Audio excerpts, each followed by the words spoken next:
team of research scientists working in the Antarctic have reportedly made a desperate appeal for help after they say a colleague threatened to kill one of them. The South African team are totally isolated at the remote research base, thousands of miles from South Africa. Winter is fast approaching, and that means it will be months before the team can be changed. Here's our climate correspondent, Justin Rowlett. The Sanai base is one of the most remote places on Earth. 10 people were preparing to spend the Antarctic winter here.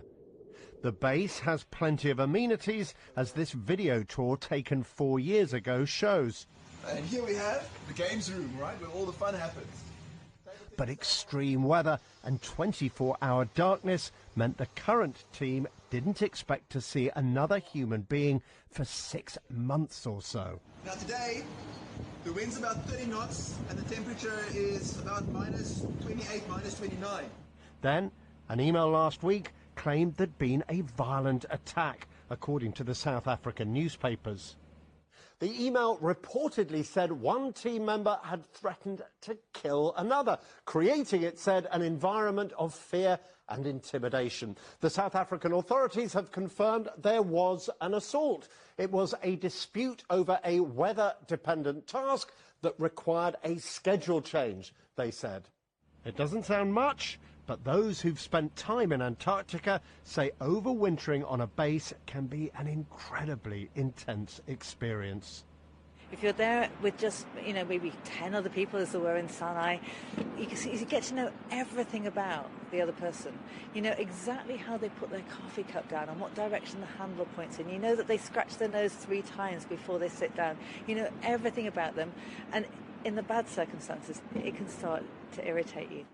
The South African Environment Ministry has said it is responding with utmost urgency, but with temperatures falling and the weather worsening as the Antarctic winter draws in, getting a rescue team in will be very challenging. Justin Rowlett, BBC News. 2 federal judges ordered the U.S. to reinstate thousands of fired federal workers. The judges say the mass firings were conducted in a way that appears to be illegal. All of the employees were on probationary status, meaning they were in their first year or 2 on the job for the most part. One ruling covers the departments of Veterans Affairs, Defense, Agriculture, Energy, Interior, and Treasury, a lot of federal departments. The other case was brought by Democratic state attorneys general and covered even more agencies, but is just temporary. We're joined now by NPR's Chris Arnold, who has been watching all of this. Hi, Chris. Hey, Layla. Okay, so 2 rulings. Let's start with this case out of San Francisco. What did the judge say yesterday? The judge said a lot, actually. This is a dramatic hearing. This is District Judge William Alsup. And one thing he said is that these workers were lied to about why they were fired. He said, quote, "It's a sad day when our government would fire some good employee and say it was based on performance when they know good and well that that is a lie." And the idea there is that firing workers for bad performance made it easier to fire them, but it wasn't true. Many workers got glowing reviews from supervisors. They'd been doing a good job. We've spoken with some of these workers. The judge called the mass firing a sham to get around statutory requirements. And he said that the administration exceeded its authority by having one office in the government direct so many other agencies to just summarily fire all these workers. Okay, so some strong language there from the judge. What was the government's argument that these were legitimate firings? Right. The government argued that agencies made their own decisions. The firings were proper. But the judge, again, said, quote, I tend to doubt that you're telling me the truth at that point. The White House is unamused by all of this. White House Press Secretary Caroline Leavitt said in a statement, quote, "A single judge is attempting to unconstitutionally seize the power of hiring and firing from the executive branch." The administration has now appealed, but now it's not a single judge. Last night, this ruling came down in the second case. The judge sided with Democratic state attorneys general. They put a 14-day stay in place on these mass firings. The government there had argued that the states didn't have standing and hadn't been harmed by the firings. Interestingly, though, we should say both judges said, look, we understand the government has a right to do a reduction in force, but it has to follow the law. Chris, this has been so chaotic for federal workers, and it's been an ongoing fight that's really impacting their lives. What are you hearing from them when you speak to them? I mean, one thing I've been struck by is that these are not all new hires. I mean, these are probationary workers, but a lot of them have been working in an agency for 10 years, say, and they're probationary because they just got a new job, that they just got promoted. I talked to an employment attorney, Michelle Berkovich, about this. She's working on another effort to reinstate workers. I've looked at data from about 10,000 terminated employees, and what's very clear is that you have everyone from the director or deputy director to the student intern. So you have a huge loss in institutional knowledge. It's just decimated the government. And the plaintiff's attorneys in the case say the firings have made Swiss cheese of some of these agencies. Okay, so now the judges ordered these workers to be reinstated. Is that going to happen right away? Well, the judge in the San Francisco case said immediately. Berkovich is saying, don't count on this. The government's been dragging its feet with some of these orders. She's telling workers, look, if you're looking for another job or trying some kind of appeal, just keep doing that. NPR's Chris Arnold. Thank you, Chris. Thanks, Layla. The social media company Meta gained an injunction against a former employee this week. She is now banned from discussing her criticism of the company. But before that injunction, Sarah Wynne Williams recorded an interview with NPR. So we will play that conversation. Wynne Williams wrote a memoir of working with company leaders, including Mark Zuckerberg and Sheryl Sandberg. Why do you call the book Careless People? Because it's true. In what way are they careless? In the smallest and biggest ways. Little things like how many people who worked at the social media company that wouldn't let their own children on the service, through to really big things like working with the Chinese Communist Party to build a censorship tool to meet their specifications. It's well known that Facebook's Mark Zuckerberg desperately tried to gain access to China. What Sarah Wynne Williams adds is details from a former insider.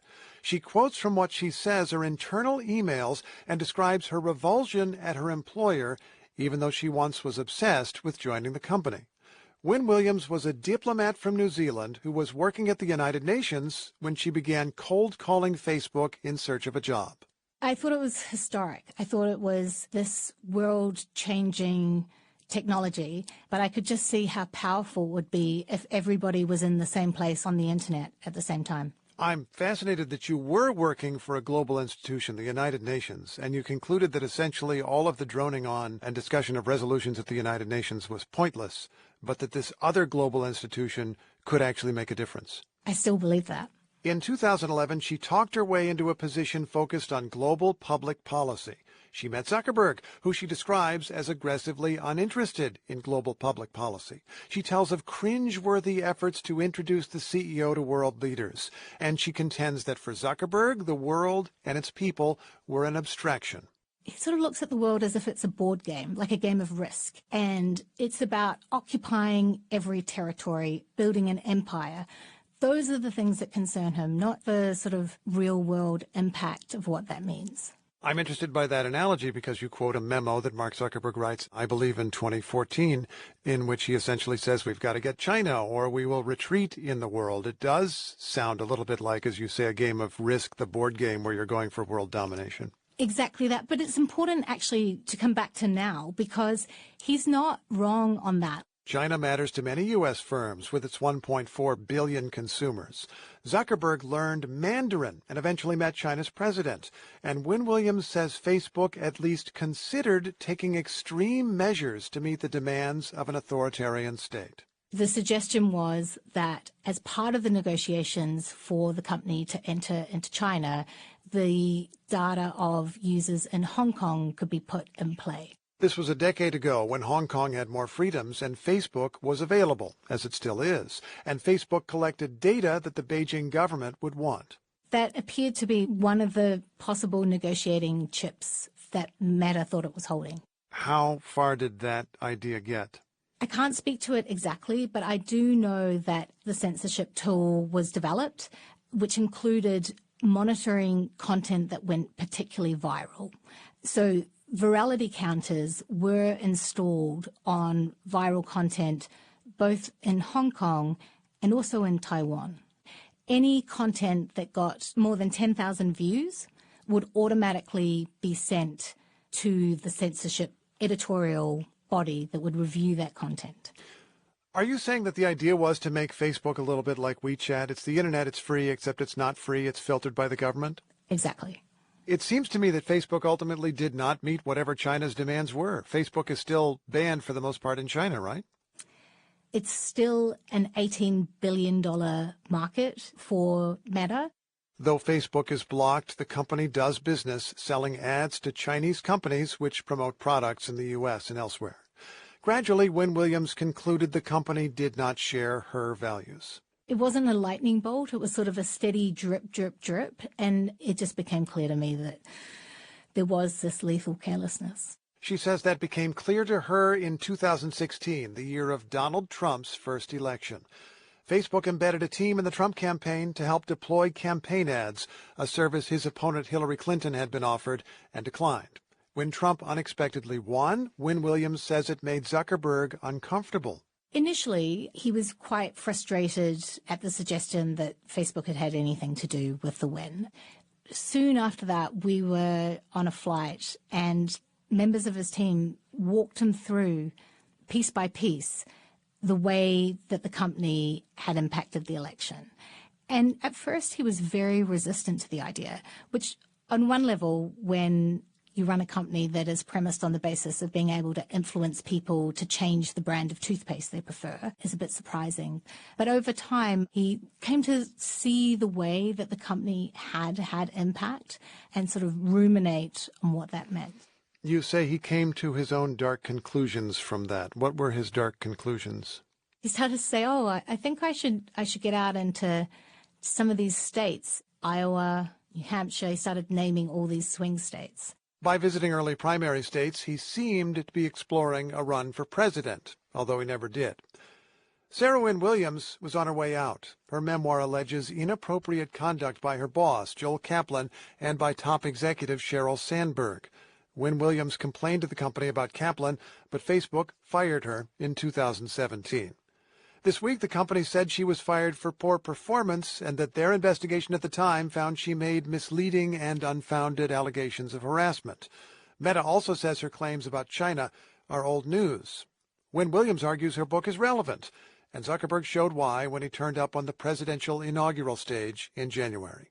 The moment that we're in now, where tech CEOs and political leaders are joining forces and combining their power and influence, it's the sort of moment that means we need to understand what's really been going on.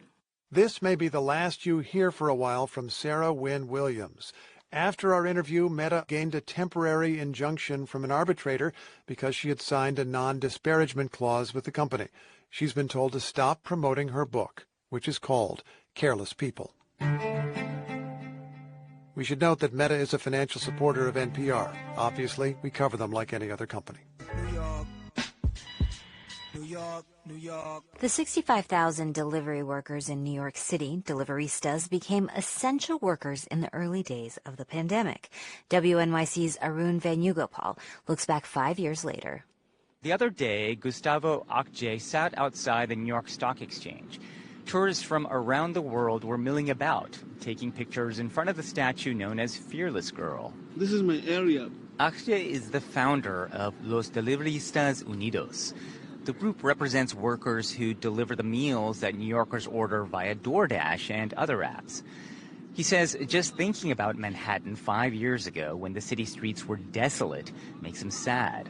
Because most of the time during the pandemic, like at 3 or 4 p.m., this street was so quiet, you're not seeing nobody. No one except for delivery workers.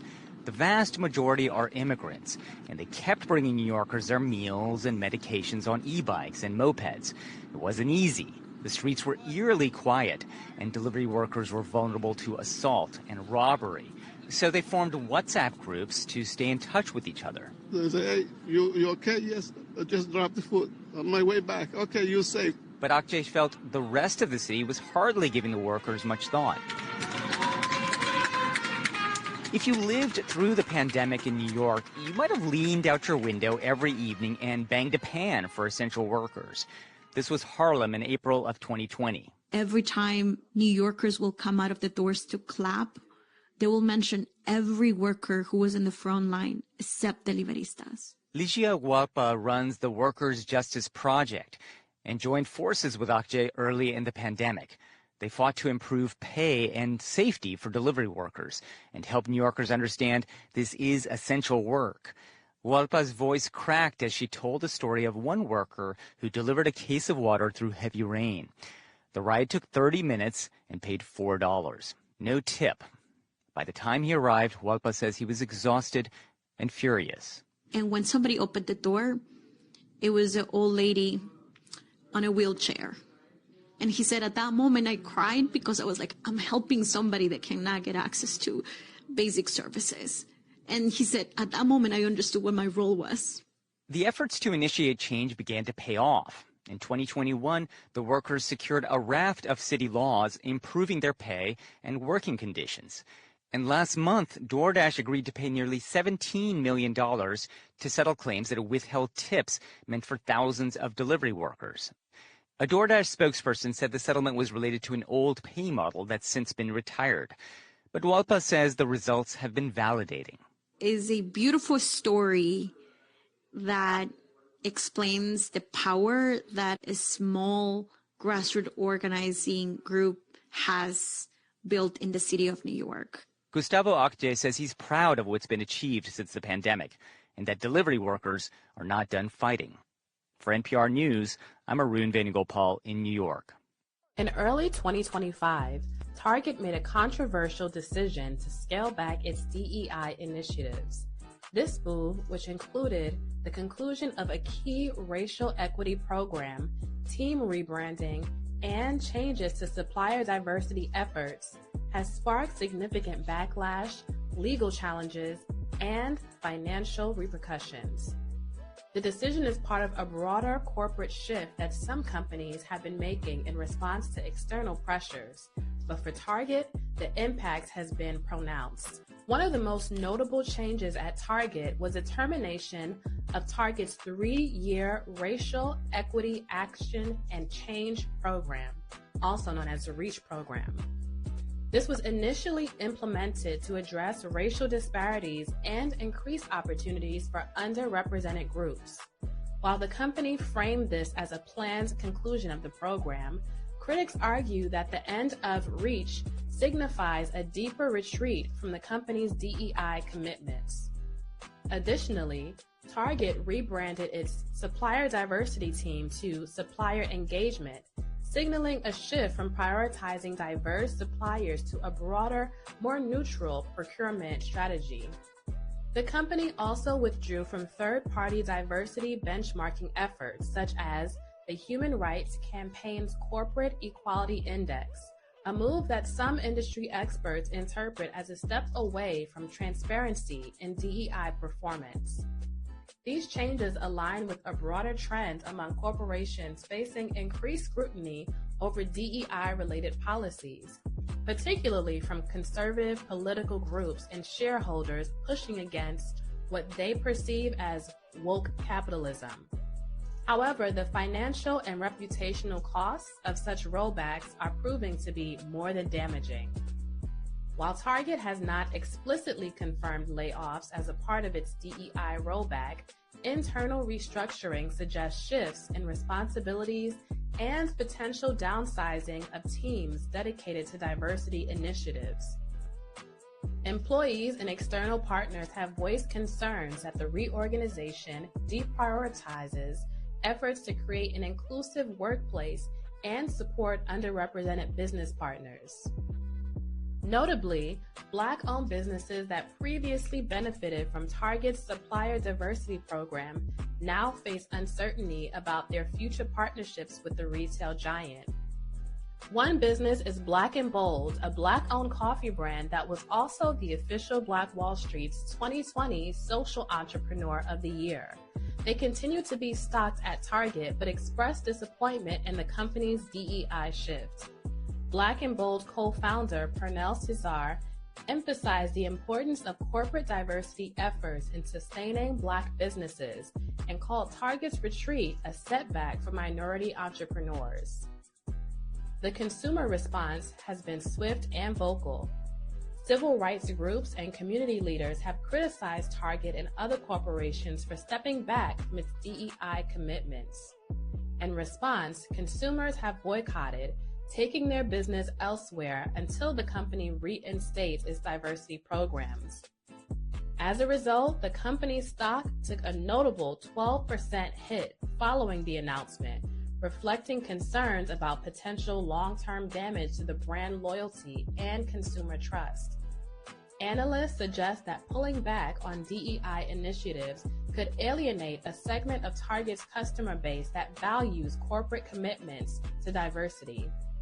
Now, if that wasn't bad enough, adding to the company's troubles is a class action lawsuit filed by a group of investors who allege that Target misled shareholders about the financial risks associated with its DEI policies. The lawsuit claims that Target failed to adequately disclose how scaling back its diversity efforts could harm its potential reputation and sales, leading to losses for investors. Target's retreat from DEI hopefully serves as a cautionary tale for other corporations weighing similar moves. While businesses must balance competing pressures from different stakeholder groups, the long-term risk of scaling back diversity initiatives, including financial losses, reputational harm, and employee dissatisfaction, probably outweigh any short-term political appeasement. This also shows how powerful we are when we act with our dollars.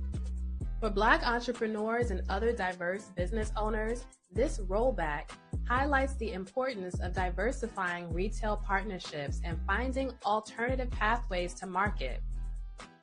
The aftermath of Target's DEI rollback is still unfolding, and we'll be sure to keep you updated on any new developments.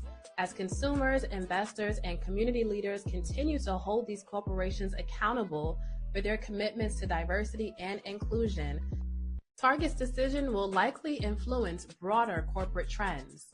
Whether the retailer will adjust course in response to all the pressure and the downfall after their DEI decisions remains to be seen, but one thing is clear: the damage has already been done. No matter what these corporations do, it is always a good time to buy Black. President Trump has called for an end to what he calls illegal diversity, equity, and inclusion efforts. So he has revoked a 1965 executive order that has guided generations of federal contractors in how to comply with non-discrimination laws. As NPR's Andrea Hsu reports, that's leaving federal contractors who employ 1 in 5 workers in the U.S. scrambling.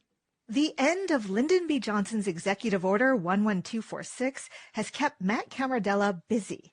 His whole practice at the law firm Jackson Lewis is helping companies that do business with the government comply with that order and with other federal laws. Since Trump's return, he's been fielding questions nonstop. This is pretty much all I've been doing for the last 6 weeks. The 1965 executive order required most federal contractors to take steps to identify and address barriers to employment for anyone, but especially women and people of color.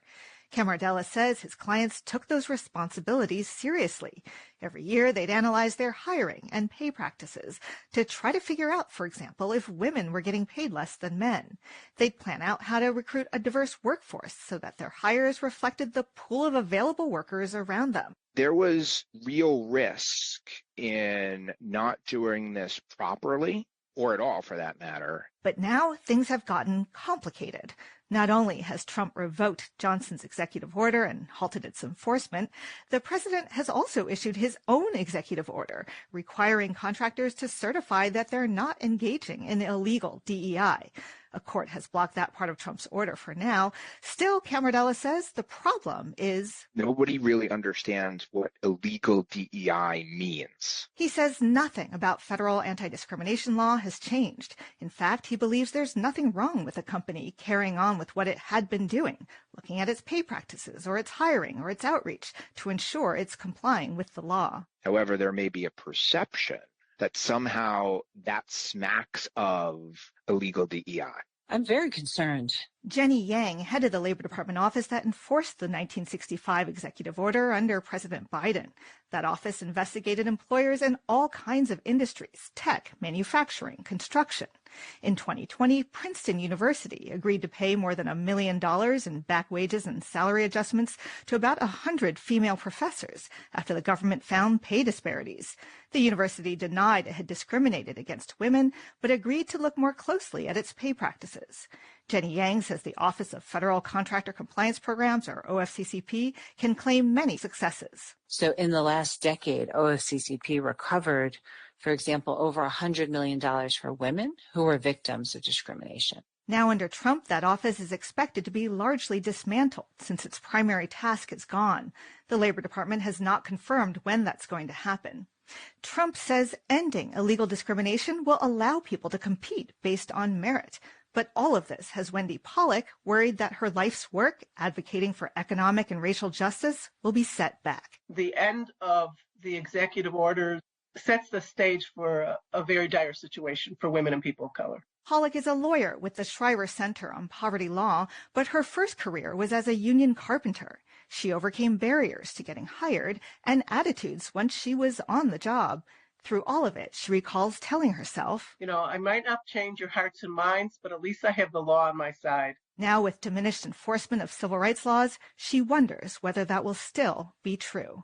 Andrea Hsu, NPR News. The Trump administration has ordered several changes to the way that the federal government does business. One of them is to remove a decades-old clause from the rules that federal contractors must follow. The clause, which dates back to the 1960s, explicitly banned companies from maintaining segregated facilities. While companies that contract with the federal government still need to comply with current laws that prohibit segregation and discrimination, experts say the removal of this decades-old contract clause is significant. NPR's Selena Simmons-Duffin has this exclusive story. The change came in a public memo issued last month by the General Services Administration and affects contracts from all agencies of the federal government. In the memo, William Clark, director of the Office of Government-Wide Acquisition Policy, explained that the GSA was prompted by President Trump's executive orders on diversity, equity, and inclusion, and the one about gender identity. It includes a list of 9 clauses to exclude in future contracts. The way the change was made was unusual. Cara Sacalato of the law firm Wiley in Washington, D.C., says normally a panel would come together to propose a rule to implement an executive order. Send it out for notice and comment, and then parties have a chance to comment on it. Then it is put in a final rule that is then inserted into the FAR. The FAR stands for Federal Acquisition Regulation, government-wide policies and laws on procurement. That is not what happened here. Instead, the changes went into effect immediately, with no opportunity for public comment, a procedure that's usually reserved for national emergencies. One particular clause on the list to be excluded from contracts going forward is called, quote, prohibition of segregated facilities, which reads, quote, the contractor agrees that it does not and will not maintain or provide for its employees any segregated facilities at any of its establishments. It defines segregated facilities as work areas, restaurants, drinking fountains, transportation, housing, and more, and it says you can't segregate based on, quote, race, color, religion, sex, sexual orientation, gender identity, or national origin. Sacalato notes that gender identity was added to the clause in 2015 under President Obama. I would suspect that that is the reason why this one got identified on the list. That's my speculation. The memo does not say to exclude that part of the clause, though. It says to exclude the whole thing. The General Services Administration did not answer NPR's questions about why that clause was removed. In a statement, GSA spokesperson Will Powell said, quote, GSA has taken immediate action to fully implement all current executive orders. Melissa Murray is a constitutional law professor at NYU. She thinks the removal of the segregated facilities clause is significant. It's symbolic, but it's incredibly meaningful in its symbolism. Murray points out there are still federal and state anti-discrimination laws. The federal government is saying, we don't require you as contractors to have integrated facilities. It's fine if you have segregated facilities, but that, of course, would make an employer non-compliant with the terms of the Civil Rights Act. She explains that these provisions were part of the federal government's efforts to facilitate racial integration. The fact that they are now excluding those provisions from the requirements for federal contractors, I think speaks volumes. She says her father, a Jamaican immigrant studying at Howard University in the 1950s, worked in the stockroom at a Washington, D.C. department store because Black people weren't allowed to work on the sales floor. When it comes to segregation in America, she says, it's not far removed at all. Selena Simmons-Duffin, NPR News, Washington. It's okay. See, the code doesn't say nothing against somebody going into business. That's, going into business is just going into business. That's all. If you can find a business to go into where you can make some money. I mean, there are some Black people who are in business. They run in little barbecue stands or something, or a chuck wagon. An Athens business owner speaking up about an incidence of racism after her storefront was vandalized with a racial slur. We have it blurred out, but Crystal Johnson, owner of Free Living Co., says a woman who works with her found the N-word etched into the store's window while cleaning off paint yesterday. Johnson says she moved her business to Athens, her hometown, from Huntsville 6 months ago. And she says the process for even getting a license was tough, saying it's overall tough for Black business owners in Athens, and mentions the growth of the area. We're stuck. If we want to have the potential of the Huntsvilles, the Birminghams, the Atlantas, the Houstons, and all of these places, we've got to start having some tough conversations and holding each other accountable and becoming the solution instead of sweeping it under the rug, as so many people have done for so many years. I want to see us work together. Johnson says the incident is under investigation, and she'll be meeting with Mayor Ronnie Marks, the chief of police, and the Chamber of Commerce president Thursday morning at City Hall. Sweeping it under the rug. There we go. It's a little delay in the audio switching over. Sweeping it under the rug. Down in Athens, no less. Go Bulldogs. Context of white supremacy. Gus T. Renegade in for another broadcast, hopefully to share constructive information on the system of white supremacy. Today's date, Thursday, March 20, 2025. So I have been told. This is our weekly summit, Neutralizing Workplace Racism, not for spectators. Especially if you have figured out they don't sweep nothing under the rug on your workplace. We are transparent, as they say. Out in the open, as they say. We don't do no, being sneaky and lying, deceptive. Hey, lift that rug up. You're not going to find a lint ball, nothing, speck of dust. Ain't nothing under it. If you have figured out, hey, this is how, get compensated correctly. This is how. Make sure they don't DEI you out of your job in the workplace. They pay you correctly. You do not need no help from the Office of Federal Contractor Compliance Programs. I never even heard of them before. OFCCP. You don't need no help from them because you are compensated correctly.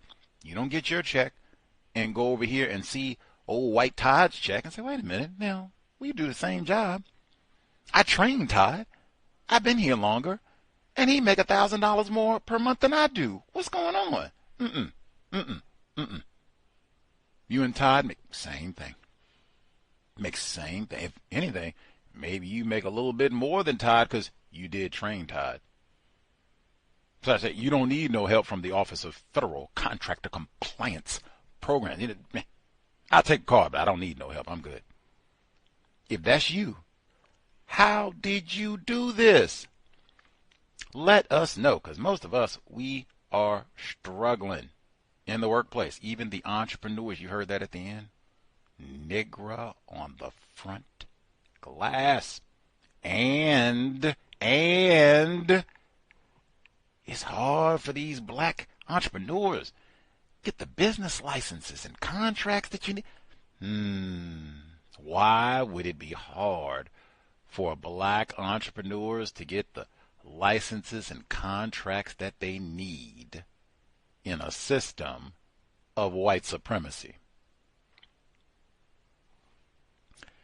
Not for spectators. If we have any non-white people victims of white supremacy in the known universe, even if you are stranded on the space station, if you got Wi-Fi access, get on the line. If you got any tips minimizing conflict, even with other non-white people, any tips, make sure you get compensated correctly.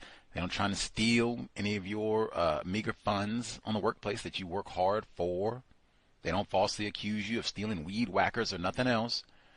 Let us know. The number 605-313-5164.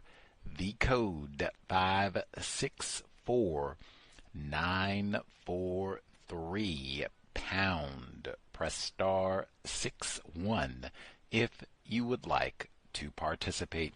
And certainly, if you have problems in the workplace or trying to figure out ways to minimize conflict, minimize problems, feel free to share. We will do our best. Use logic to help minimize problems, solve problems without creating new problems on the job. The number again, 605-313-5164. The code 564943 pound. Press star 61 if you would like to participate. That's it. Few things before we'll get callers, emails, all of that good stuff. The email untiljustice@gmail.com. untiljustice@gmail.com.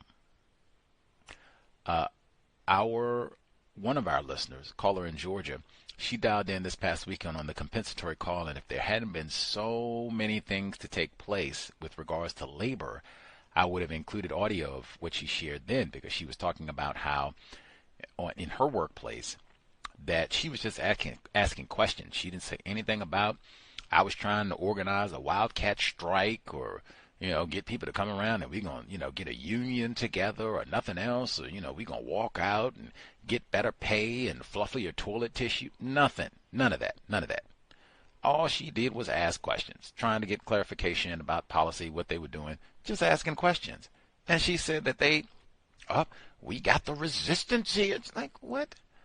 The resistance? What are you I didn't put a name on it. See, the masters of name calling is so common in the workplace, where they get some sort of tacky name for you and say, oh, you look like Drake, and, some rapper or whatever, entertainer, something non-constructive, some character off of television or whatever it is, and then the resistant, these other old types of names.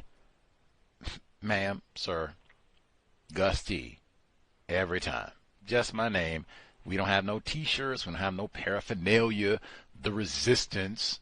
We're not a rock band. Resistance written out on the drum. Like, what are they talking about, man? Like, they get masters of name calling. And what was this? Again, asking questions. That's all this was. I didn't have no proposal. Oh, what we going to do? Got my soapbox and my book. I was just asking questions. That's all. Watch out for that in the workplace. Do not embrace any nicknames, even if they sound like, I'm just poking a little fun and it's a term of endearment. Gus will be fine. Thank you. Let's see. When we had our caller dial in, I forgot, a few weeks back, where he said he had a black male coworker who I guess didn't have the best reputation, much like myself, Gus T. Man, he's unprofessional, doesn't know how to talk to people, getting conflicts with folks. And so they terminated him. And apparently he had, had this job, lost it before. They terminated him. And he told us that this black male has been returning to the workplace and just loitering in the parking lot, employee parking area, basically, sitting there, I guess, for hours, not doing anything, hadn't said anything to anyone, but he's just sitting there. And he said, what do you recommend be done about this? And man, that's, if it had been a white person, I would have reported it to HR, manager, probably enforcement officers as well, especially if this person, as we were told, has a reputation for conflict, violence, being volatile in the workplace. Oh man, now they have been terminated and are hanging out. Like, that is all of the checklists, red flags for the disgruntled employee who might return to be violent. Like, yes, I would let everybody know.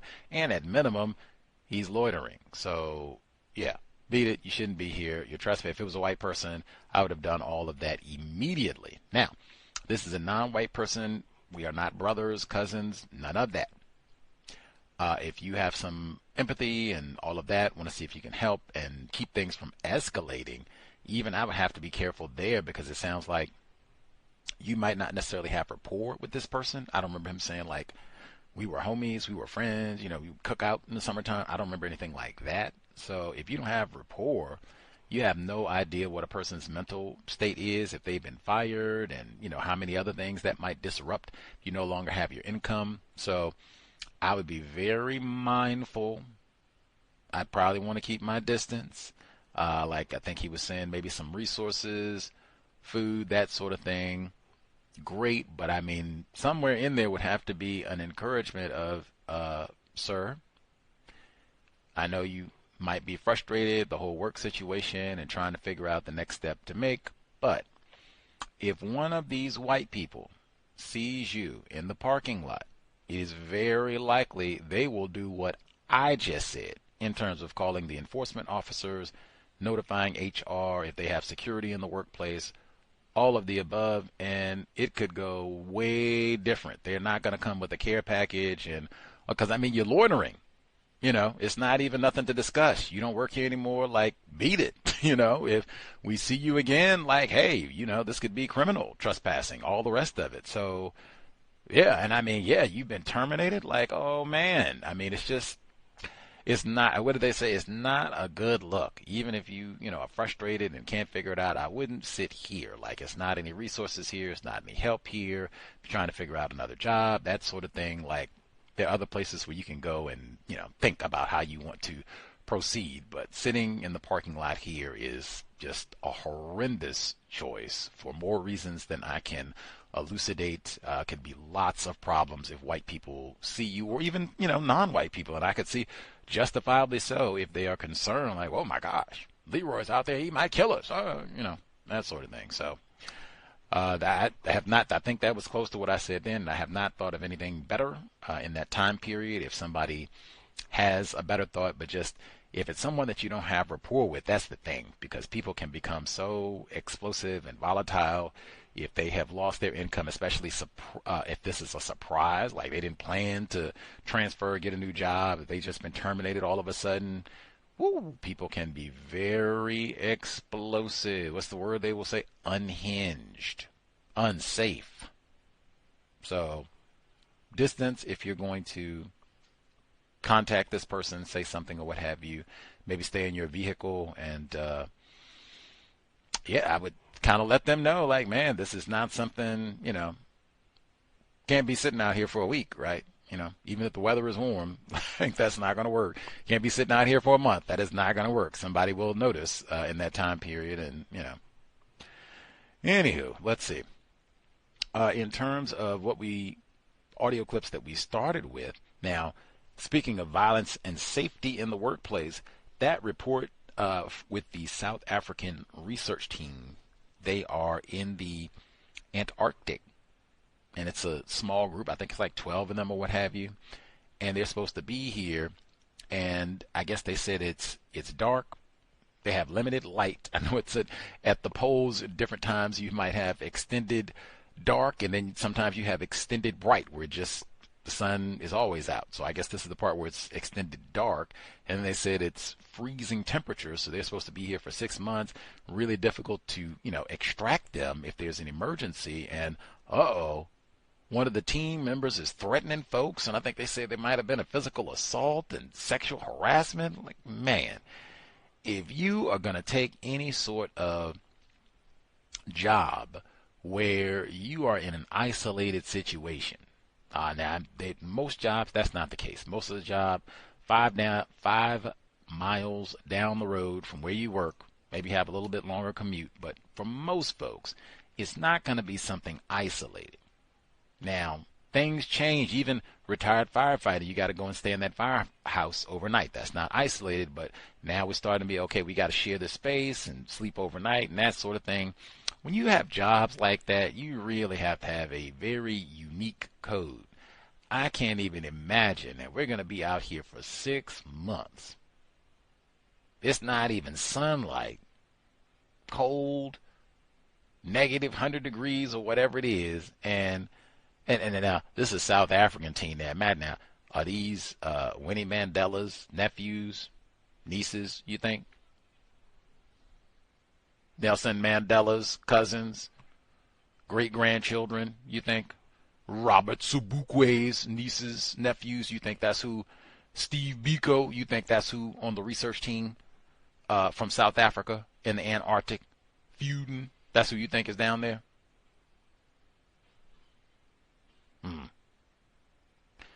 Anyway, but they go down there in this isolated region, and you can't, like I said, you can't even get help into them, and folks is threatening and all the rest of that. Man, super duper code. Now, I'm sure they have training, in terms of what to do, temperature training, and then how we're going to all work together and what we're supposed to do and blah, blah, blah, and all the rest of it.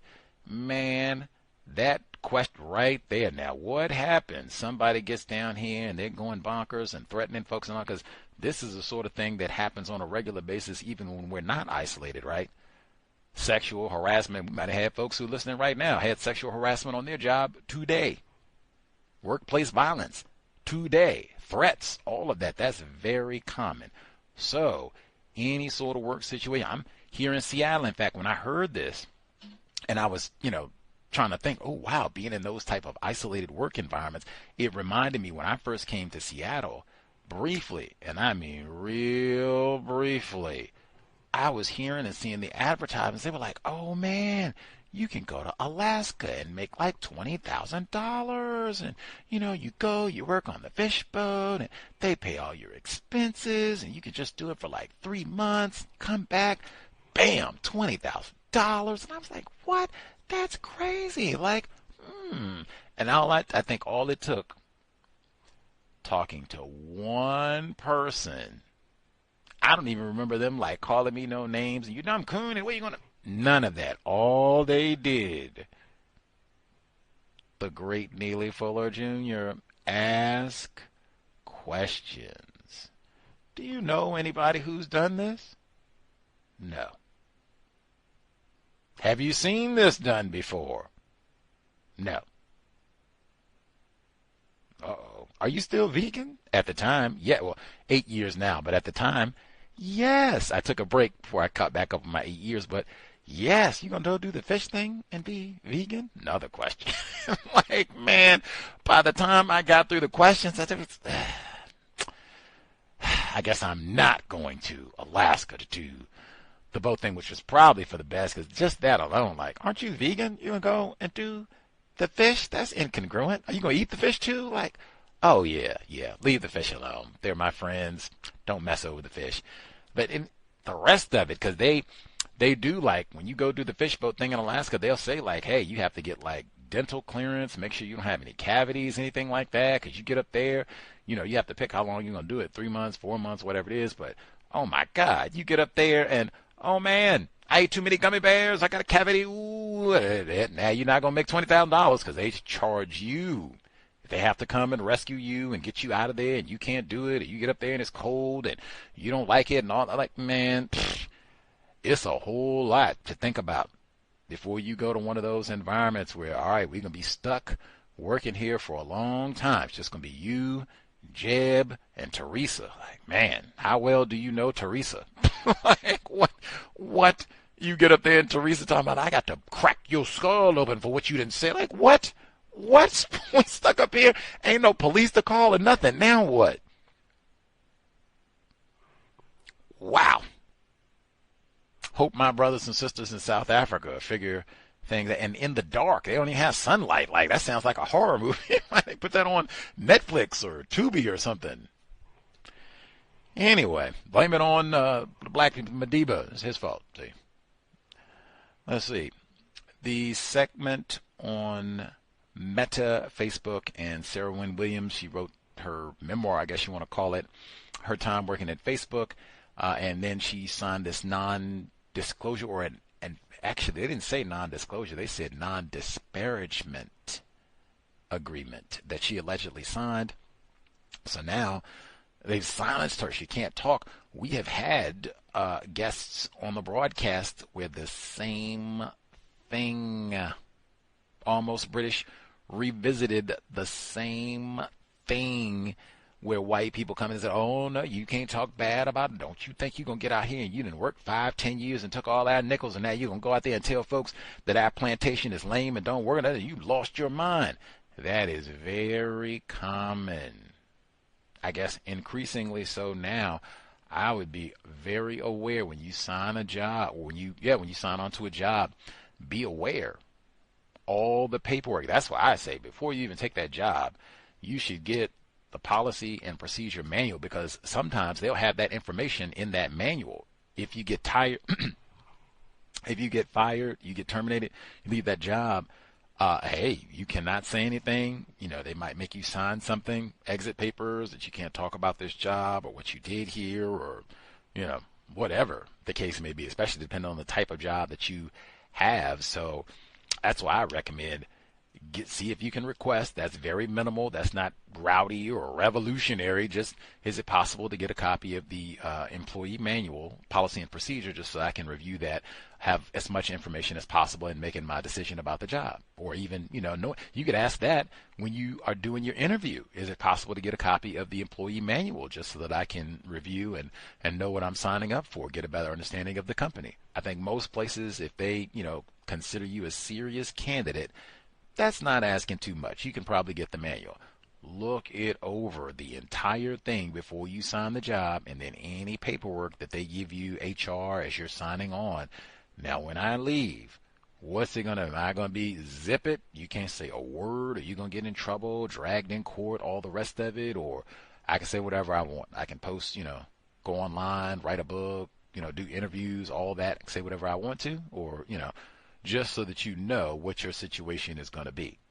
And even if you're in one of those situations where they may present you with a financial option, we'll give you $50,000, but you can't say anything about the job, or you get nothing and then you can say whatever you want to. That also might be something that you want to really think about. Sometimes it is an error to value money over the freedom to articulate your views, especially if this is something that happened to you on a job at 20. Hey, you might get to 70, decide that you still need to talk about this. That company might still be around, so hey, lots to think about, especially if it involves racism, white supremacy. That's something that we need to talk about all the time, so definitely think about that. Anywho, then they also mentioned that Sarah Wynne Williams, who I believe is a white person. I looked at her. I know they said that she born in Australia and all that, but I mean, they got white people in Australia. Yes. Okay. And even that, she got hired. They could have went and got some black people, whatever. Anyway, but she gets Sarah Wynne Williams. She's talking about how they also had this environment where people don't care, and all the content that they allow, and the way that they treated other workers and what have you. Same thing that I said before. I don't think working for Mark Zuckerberg, that probably was not the worst job ever, in spite of whatever mistreatment.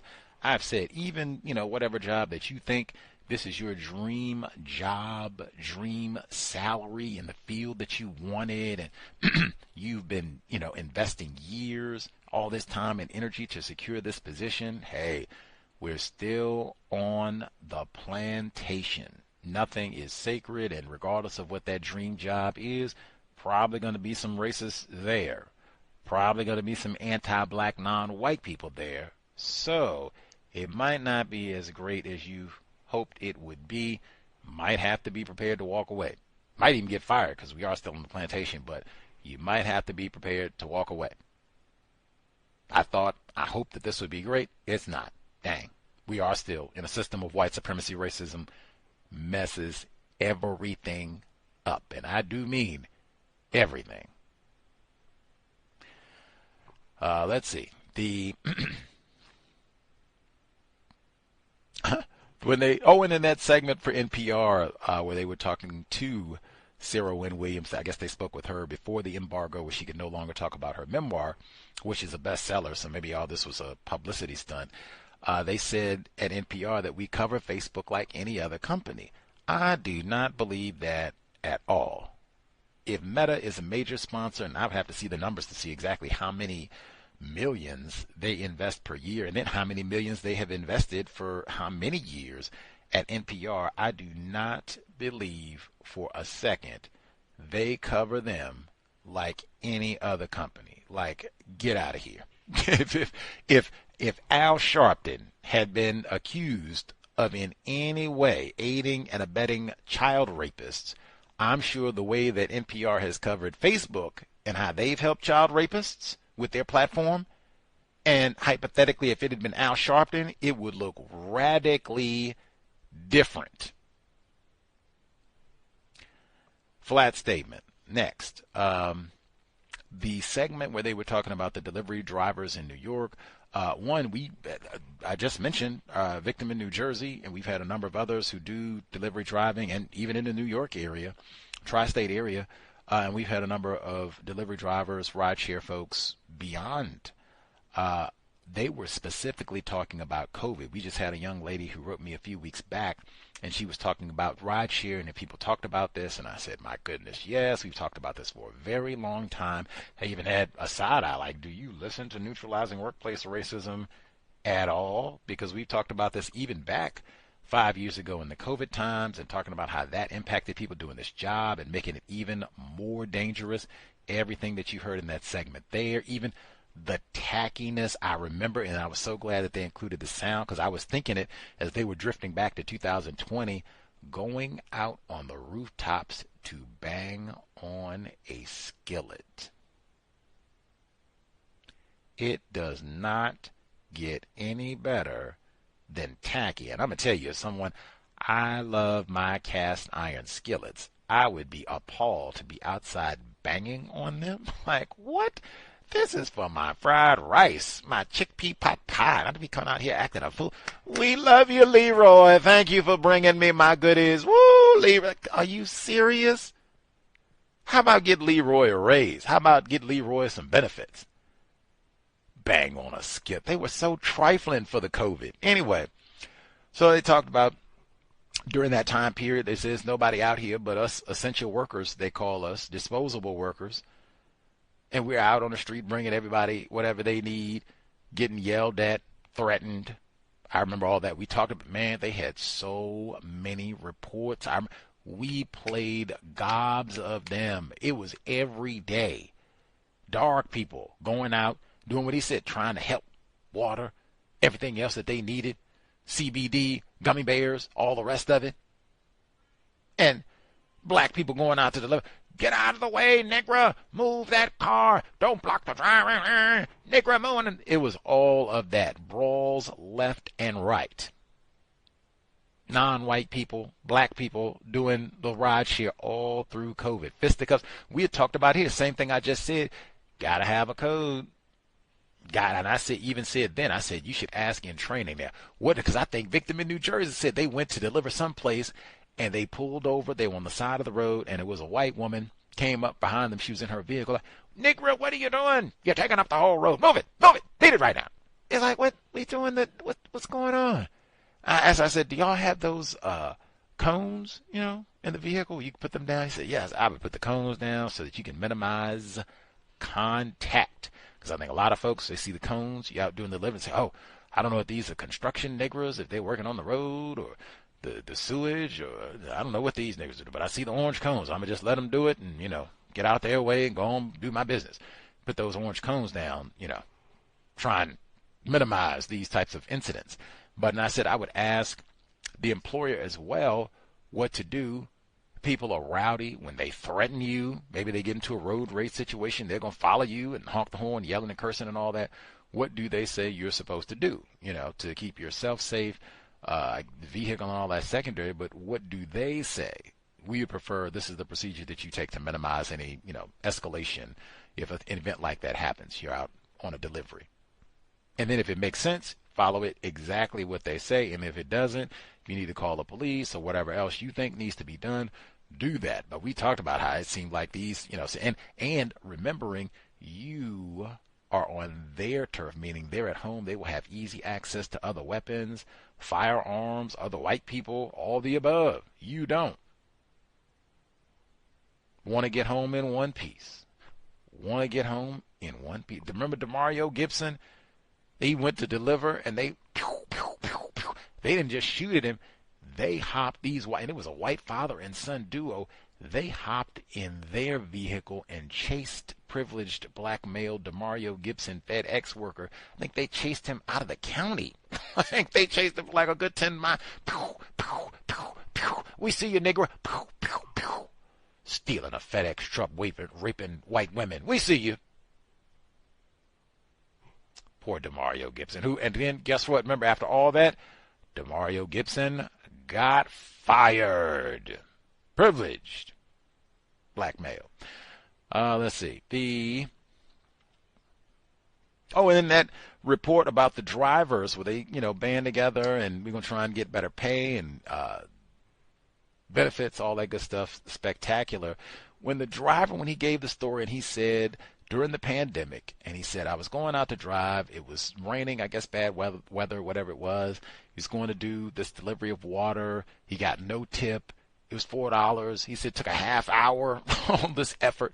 And he gets there, and it's an elderly person in a wheelchair. And he said, oh, my goodness. And, I started crying. And, this is what I'm for. This is why I do this work, to help. Now, they said in that segment, it's mostly non-white people. These are, immigrant laborers and folks not even born here, all of that. Very vulnerable population. I get it. Pretend black people probably in there too. Lots of them in the New York area. Man, is that your purpose in life? To be underpaid, threatened? You do this lame job for lame pay, and that's my purpose for being alive on the planet. And I'm guessing, maybe not, this is audio, so I don't know, but some geriatric person in a wheelchair, this easily could have been an elderly white person, race soldier. Now, certainly you got older black people, non-white people, certainly in New York City, and you certainly have older non-white people who might be in a wheelchair or need mobility assistance. Nothing wrong with that, very common. But you have a aging, decrepit population of white people who are going to need a lot of help from non-white people. That cannot be why we were put on the planet. Oh my goodness, my aging granny with arthritis and Alzheimer's and 70 years of accumulated racist jokes. She needs you to bring her a little Vicks Vapor Rub and a gallon of water and some Depends. With no tip. Like, what? What? I can't even get new tires on my car. We talked about all that, the wear and tear on your vehicle and all of that for no tip. Come on, man. Come on. I do not think that is your purpose, whomever that speaker was, driver. I do not think that is your purpose for being on the planet. Period. And even if it's a non-white person, that's not your purpose either. To be some slave, bringing water and what have you, even if that was a non-white person in a wheelchair, they should be in a better situation in a system of white supremacy where they don't have to depend on someone who's making slave wages to be able to get them some water. It's messed up all the way around, but I suspect that was a geriatric race soldier. I could be wrong. It was audio. I already mentioned the Office of Federal Contractor Compliance Programs, where they talked about how they had corrected pay discrepancies for women. I'm pretty sure that was white women. I would have fallen out of the galaxy if they had said the OFCCP We done hooked up a whole lot of black brothers and Leroy and Devontae and Sam. They won't getting paid like a white man, so we went hooked them up, man. Back pay is out of this world. Woo! They buying all the Newport cigarettes in the world this weekend. I would have lost my mind if I'd heard something like that. I didn't hear that. I heard women, white.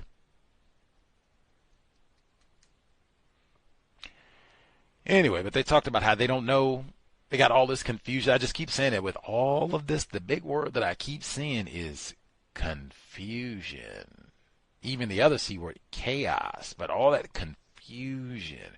We don't even know what illegal DEI is and what we going to do. And, oh, no, investigating, this university. And they had dozens of schools up. University of Washington, I think, was on the list. And, oh, y'all did this and you did that and you going to get in trouble. And, oh, confusion. They fired the workers. Now you got to hire them back. And confusion.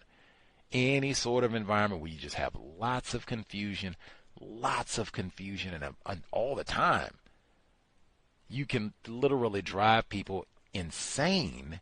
And when you have that sort of anxiety in a system of white supremacy racism, oh man, that's also what I would expect. More of those disgruntled shooters, school shootings, all of that. They know that race soldiers, they know that you can drive people totally insane in this sort of, oh, I've been fired. Oh, we've been rehired. Oh, I've been fired again. And come on.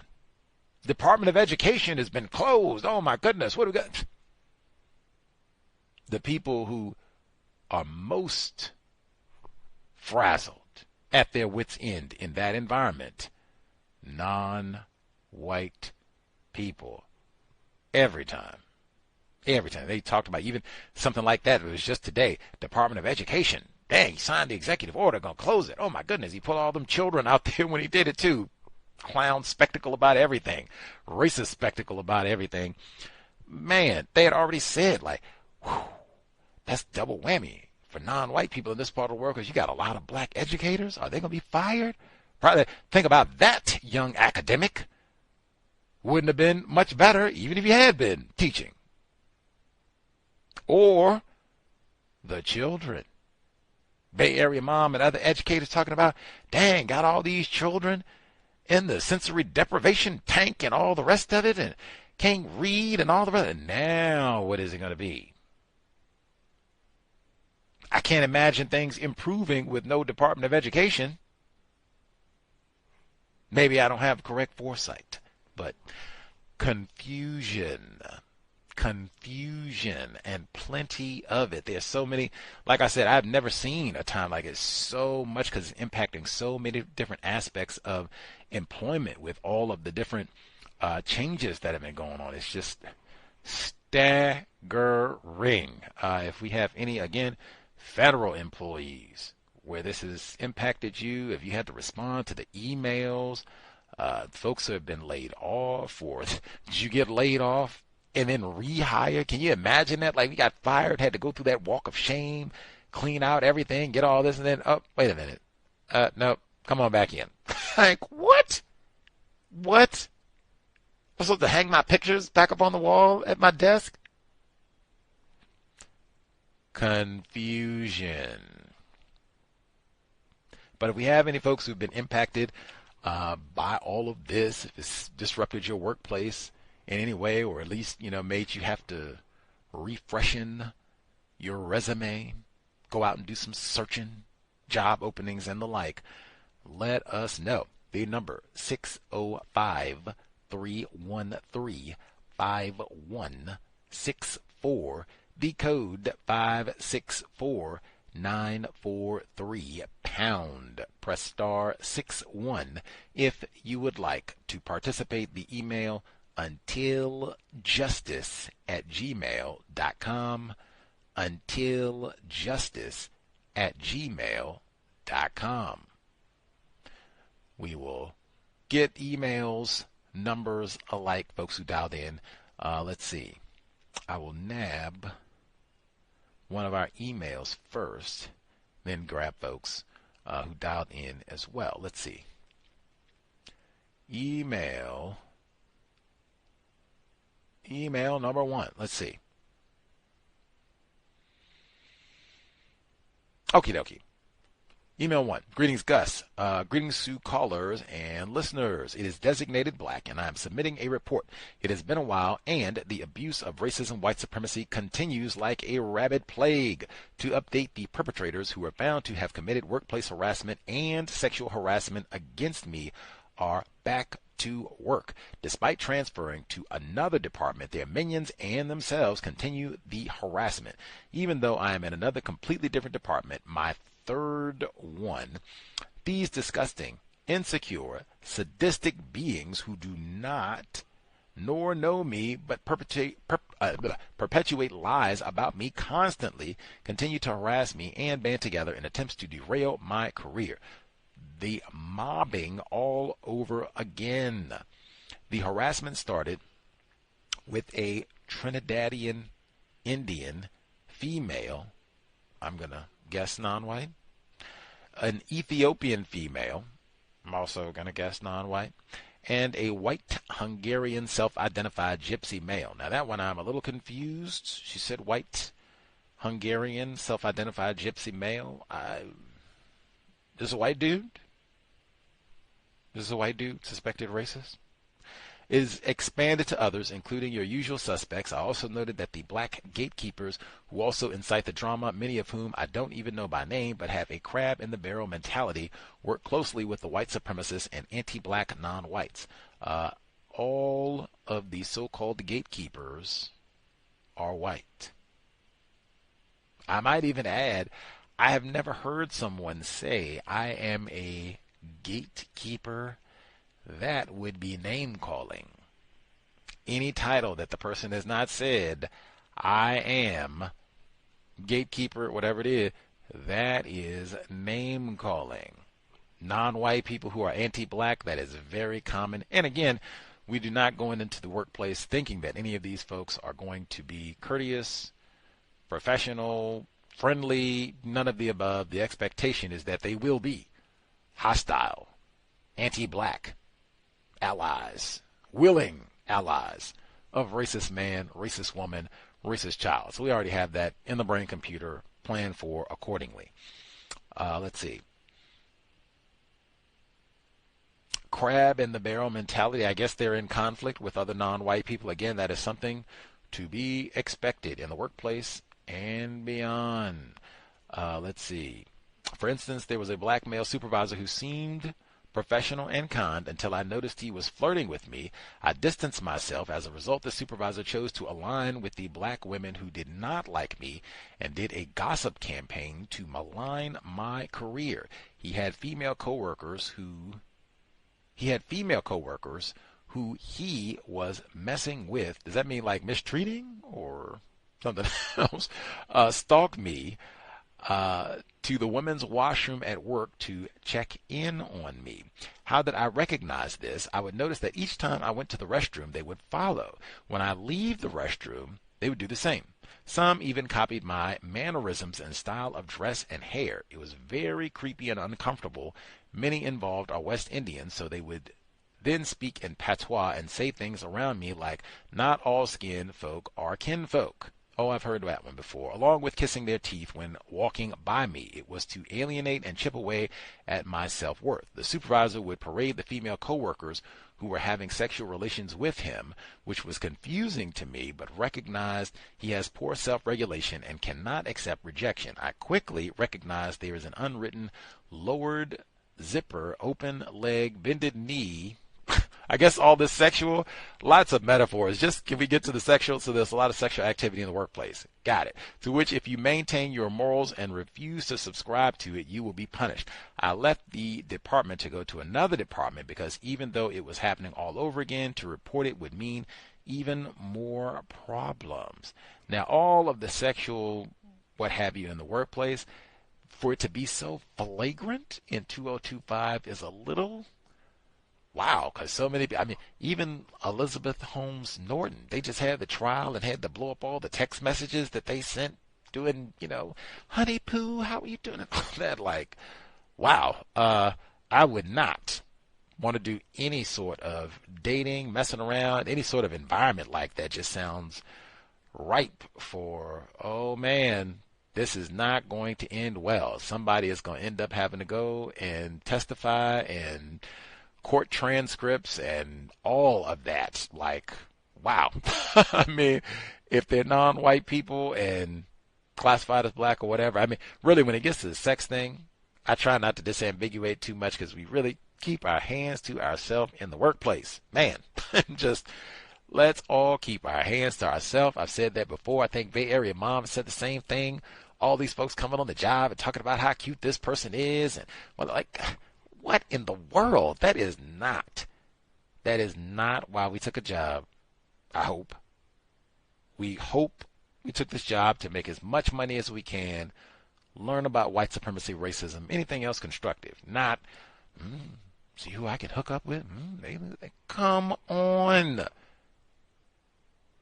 They got apps for that and, all kinds of what have you. Take some trips, vacations, meet some folks. Not people on the job. Anyway, with all of the other non-white people and all this that they're doing, I would say to anybody, once you realize you're in a work environment and the other non-white people are not being professional, minimize contact, minimize conflict. It's going to be a lot of, how are you doing? I'm not being mum. Say that all the time. I'm not going to be mum. You still speak to everyone, but we're not going to have lengthy, drawn out conversations and all the rest of it. I'm not participating in a whole lot of gossip with anybody. If they're coming around me, even just if they're going to come to gossip about other people around me, I'm not participating in any of that. I'm just about constructive activity, do my work. They come and ask me about workplace things, boom, boom, boom, let's do that, and keep it moving. But I'm not engaged in any of that. With the non-white people who are there, I expect it to be anti-black. I expect them to be Caleb Wilson without the boxing gloves. That's what I expect. That's what I expect. That's why I say you get to work early. You can't be early, be on time. You get to work early, 15 minutes. You can sit in your vehicle, and it's getting warm now, unless you're, in Australia or someplace, or in Arctic. But it's getting warm, so you can sit in your vehicle. You can sit outside, meditate, visualize. You can say Dr. Welsing's name, Mr. Fuller. Think of some ancestors, some relatives that you had quality relationships with. You felt they really cared about your well-being. Think about their energy, their name, their face, and just think about the folks that are there. And then, not all skin folks is kin folks or whatever that is. Woo, I'm black and I'm proud. Anyway, but you think about all that, and these folks, whatever else they're saying, they, follow you to the bathroom and all this. So just so childish. Like, aren't we at work? You don't have no work to do? Like, man. Anyway, I think about all that. My response, there you go. Nothing.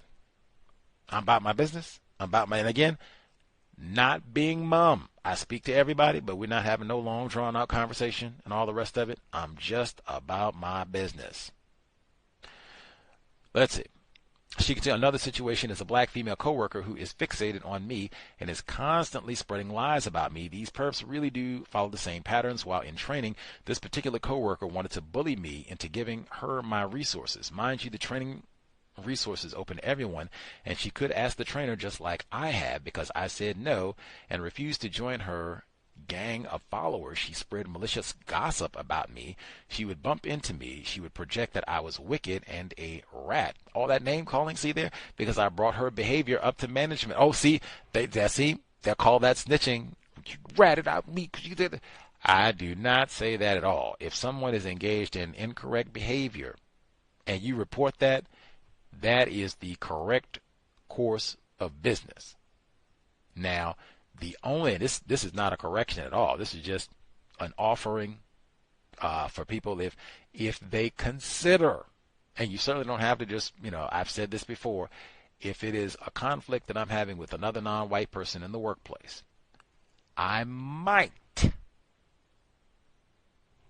as opposed to going to the white person to solve this or going to get the more powerful non-white person, I might try to go talk to this non-white person directly to see if we can solve this problem between us. And you can even, tell them directly, hey, I would prefer not to have to go to white people and get them involved. Is it possible that you could stop name calling me, or can you please stop name, or whatever, that they're doing, whatever the incorrect behavior is.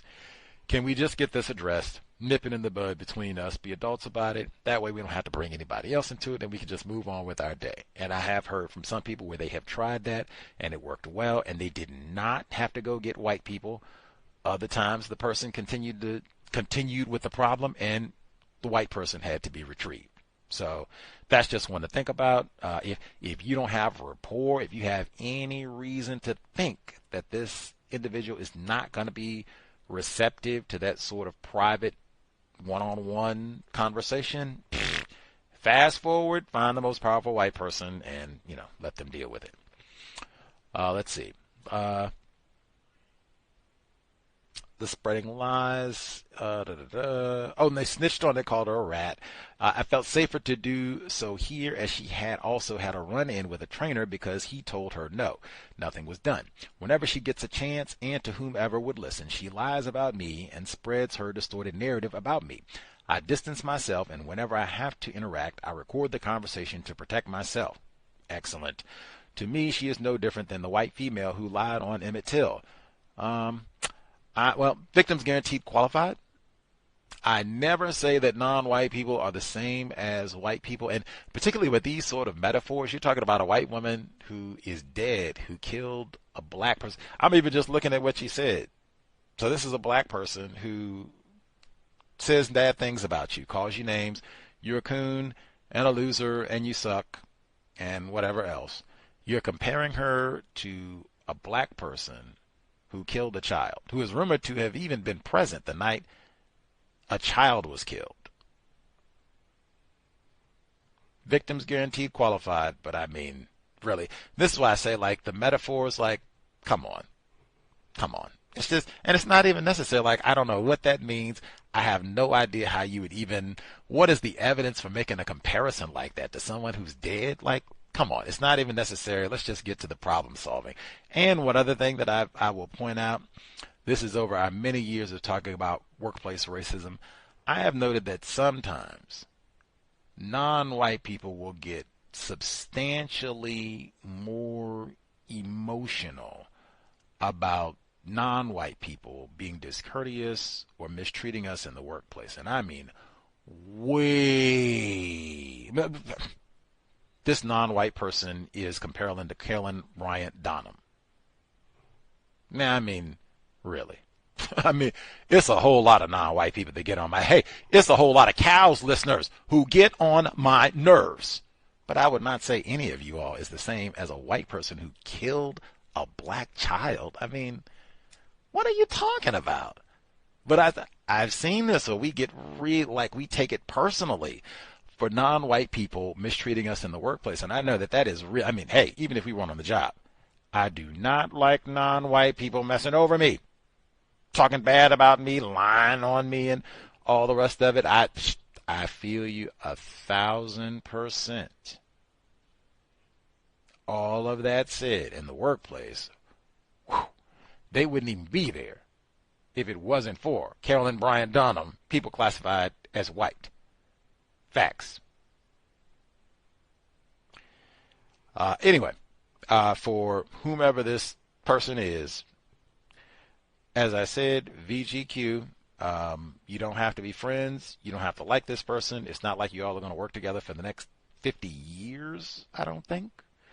The distancing, spectacular, and recording the conversation, spectacular. That way you have a record of what was said, so you can protect yourself against if you're going to be falsely accused of, you said this, or you didn't do this, or, I told you how to get this done and you didn't follow direction, whatever.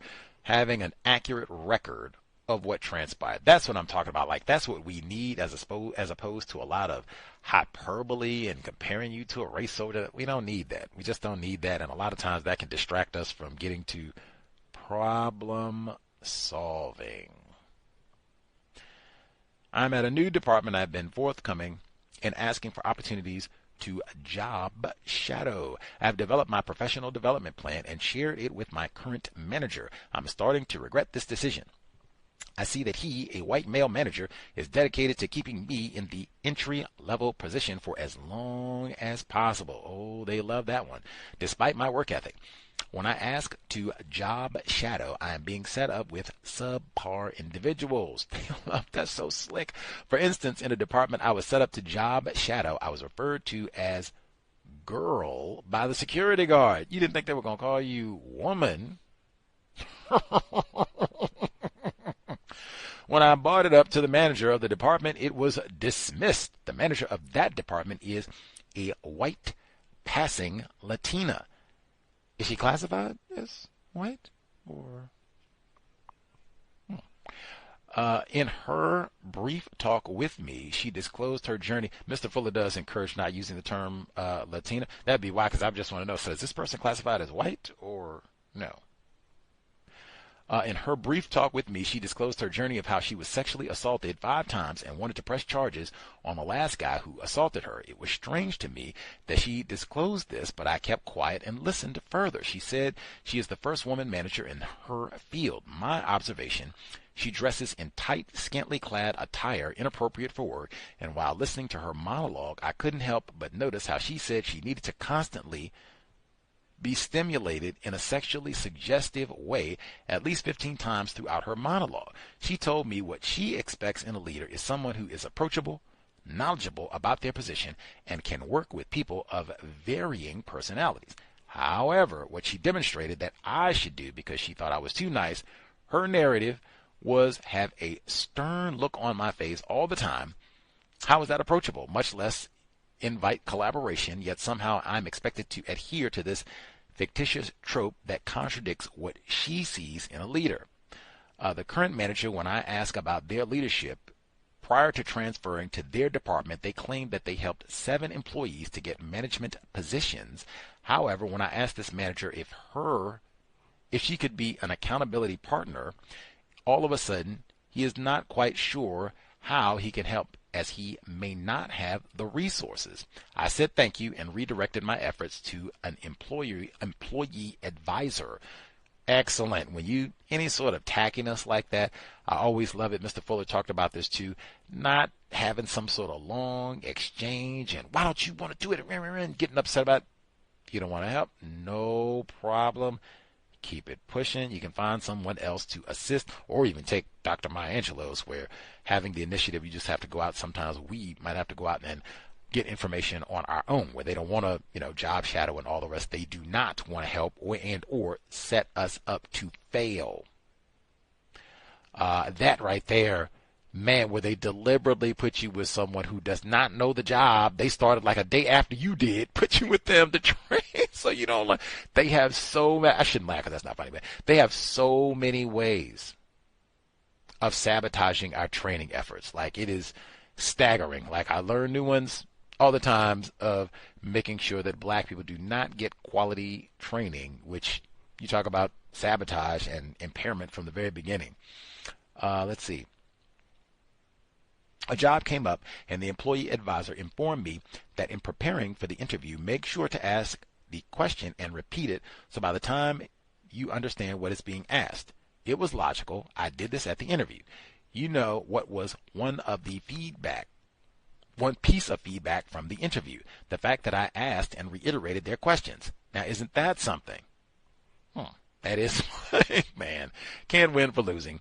I've come to the conclusion that it's been demonstrated to me too many times. If you are not willing to be a follower, disturbed, that sentence does not make sense. If you don't accept being abused in a variety of ways, if you refuse to sleep with supervisors to move up, if you're a proactive, self-directed, intelligent black person who is ambitious, expect these trifling beings to come after you. Yes, that is something that we've kind of emphasized on the program. I think I've said that for years. If you are competent on your job, do not expect people to run and whoopee and I can't believe it, Leroy is the smart. Like, no, they're just going to be even more upset a lot of times, and we really got to keep an eye on you and all the rest of it. So do not expect correct treatment, something we talked about on a regular basis. They will come after you.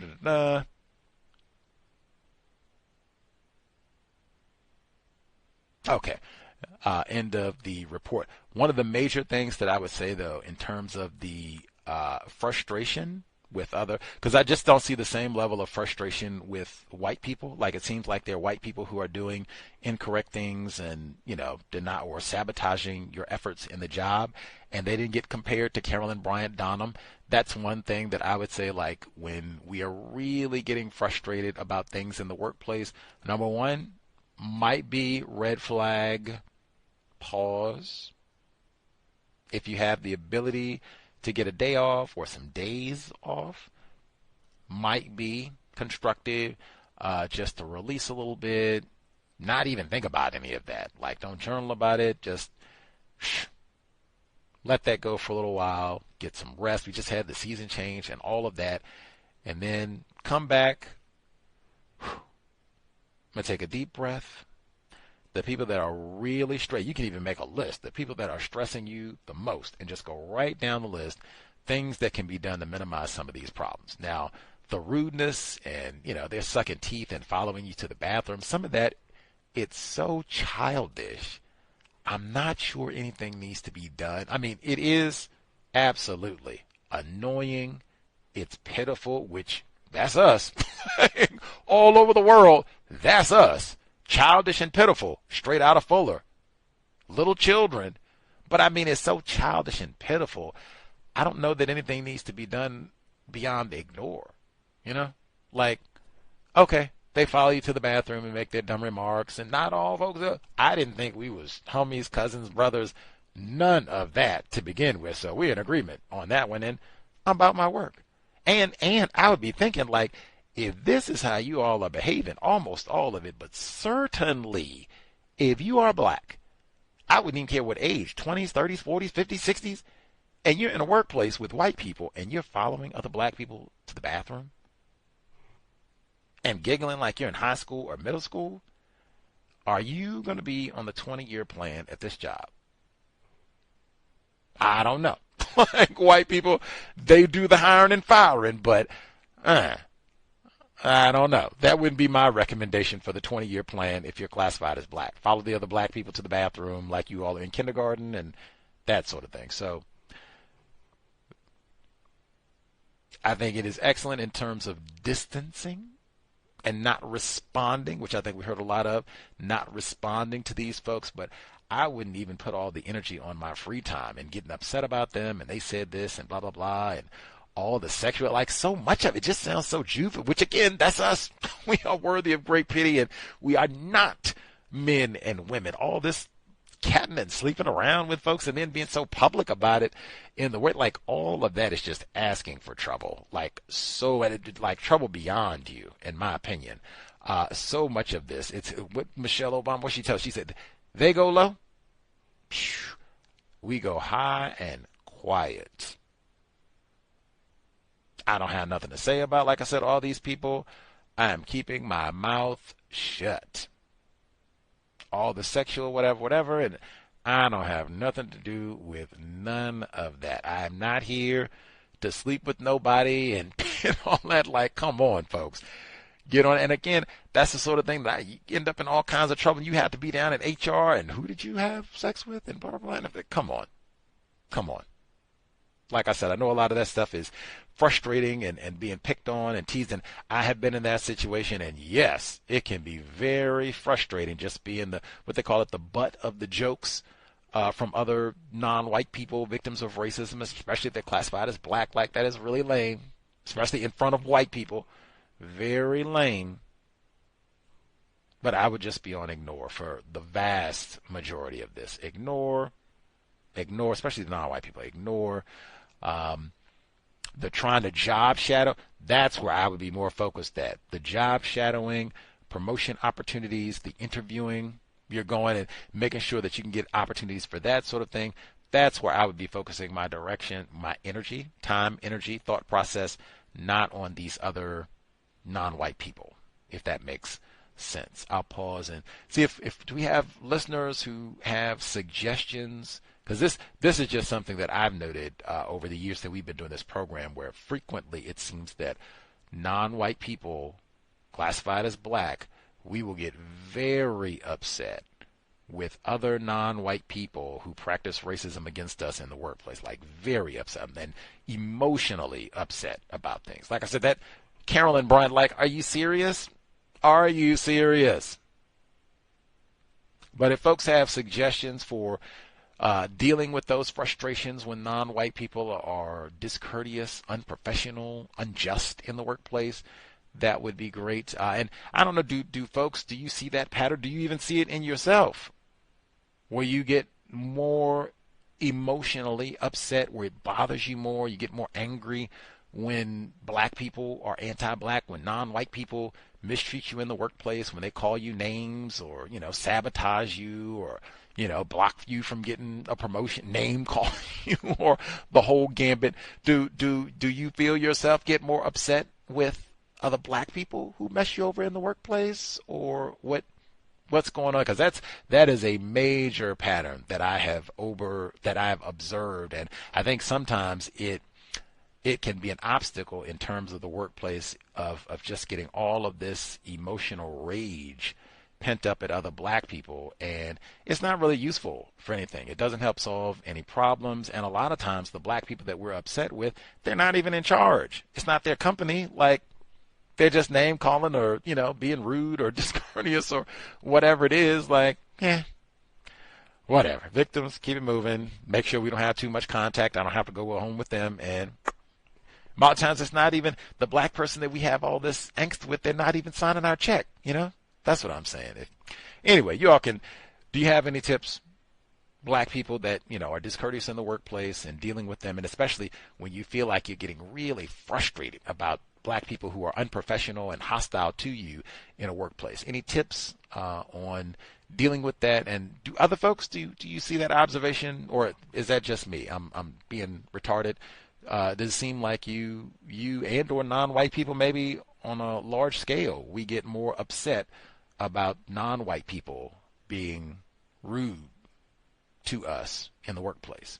The number 605-313-5164, the code 564-943#. Press star 61 if you would like to participate. Let's see. Folks who dialed in with a hand up, certainly if you have your own situation in the workplace, you can let us know that as well, for sure. Let's see. Folks who dialed in with a hand up, proceed. Can I be heard? Non-Clemson dad, double O dimples, Mama C. Yes, sir. Yeah. They fell asleep before me. The baby threw a tantrum, and we ignored her, so she got mad at us. She'll get better. But to answer your question about dealing with non-white people in the workplace that you have issues with, my first course of action is to avoid non-white people and white people that I have any troubles with. And no matter if the person is white or non-white, if it gets to a place where it can no longer be handled by simple avoidance, I'll happily go to the manager, HR, whoever I need to make whatever issue stop. I don't personally agree with this idea. Well, I do believe in the idea of trying to be more tolerant of non-white people, particularly black people in the workplace, especially when they're giving you a hard time. Is it momentary or is it a pattern? And when it establishes itself as a pattern, then of course they need to be treated like a white person at that point, and they need to stop, because that's where you work and you should be comfortable where you work. I don't think you should play around with that if you can avoid it. Report the person immediately. It's not worth your peace of mind to be trying to make friends or make mates with a non-white person who is dead set on making your life a living hell. Going to some of the stories that I heard earlier, at least one of them, especially the one with DoorDash. I personally really dislike tip jobs like DoorDash. The employers have convinced workers that they're underpaying them, and their lack of pay is from customers not tipping. Personally, I avoid businesses or services that guilt you into tipping, because when you're dealing with some of these tip workers, this is not to speak ill of anyone who's ever done tip work. I have at some point in my life as well too. But they look at you with such contempt when you tip too low. It's an awful feeling. It's not their fault, but it's definitely not your fault if you choose not to tip them. They have a job. It is the employer's job to pay their workers. It is not the job of a client or a customer to pay workers. But somehow the society has convinced us that if we don't tip and if we don't tip well, we are horrible people. We are not. I heard a war story today of a black male that voted for Trump, and then they had a black friend, and of course, like some of the stories from earlier we're talking about, a lot of people are losing their jobs on the federal level because of because of what Trump and Elon Musk are doing. And now that same black person who voted for Trump has now turned on Trump. Usually when I hear that kind of story, I usually hear, in the context of, well, the black person that got fired, they're going to turn to the black person who voted for Trump and blame them for voting for Trump. I didn't hear that yet, but I feel like that's out of the ordinary not to blame black people. Let's see. We were doing a photo shoot. Mama C talked about it about a month ago. And what we forgot to say was that there was a white woman who had a job as a social media manager for the hotel where we did the photo shoot. And as she was telling us about her job, she said that before getting the job, she had no experience in social media. And now she had this job paying her $60,000 per year. I wonder if she's one of those DEI hires. Recently, we took out a bank loan to repair our roof. A white woman complained about being a single mother even though she's the manager of the bank branch. One of her grown daughters lives in Edinburgh, Ireland, and she loves to visit her daughter in Edinburgh. I personally had a hard time comparing or understanding, a single white mother as a thing. I mean, even though she's single, she's clearly still doing very well for herself if she's the manager of a bank. Let's see. I got more details on my former director who was recently fired. She called me for a favor this week, and at that time we used it as an opportunity to catch up. It turns out that it was a conspiracy phalanx of managers, all white, including one of which is my immediate manager, that worked to undermine her in collusion with the department administrator, who is her immediate boss. Before the administrator fired her, he tried to get her to resign because of the political pressure from elected officials who weren't happy about the new development ordinance, which they postponed after coming into office as of this last election. The managers gave the impression that she was mean, bossy, loud, all the black female tropes. Whenever they were mad, usually nonsense, they would run to the administrator, give the impression that they felt unsafe going to her with their issues or problems. I remember hearing from a friend from another department how rude one of the managers were when speaking to the former director. I remember before one of the former managers moved to another job outside of the county, was particularly rude to her right in front of my face. All these managers applied for the director position, which they did not get. She got it. They were jealous of her. Interestingly, the former director did say to me when she spoke with the director, she didn't when she spoke with the administrator, she did not hold her tongue. I did wonder if she had used the question lane, if things could have played out differently. I asked her if she took notes. She said no. She's going through the grievance process currently through the county HR department, so I guess we'll see how that plays out. But as she was telling me this stuff, all I did was do my best to listen, but I couldn't help but to wonder, like I said earlier, if she'd have played in the question lane. I think certainly her administrator was problematic because he was the director at one point, and I had a little run-in with him at one point as well too. But I feel like the question lane would have really saved her, especially when she said to me sometimes she did not hold her tongue when talking to this man, which was a white male. It just my experience when dealing with people, especially in the workplace or any situation, question lane.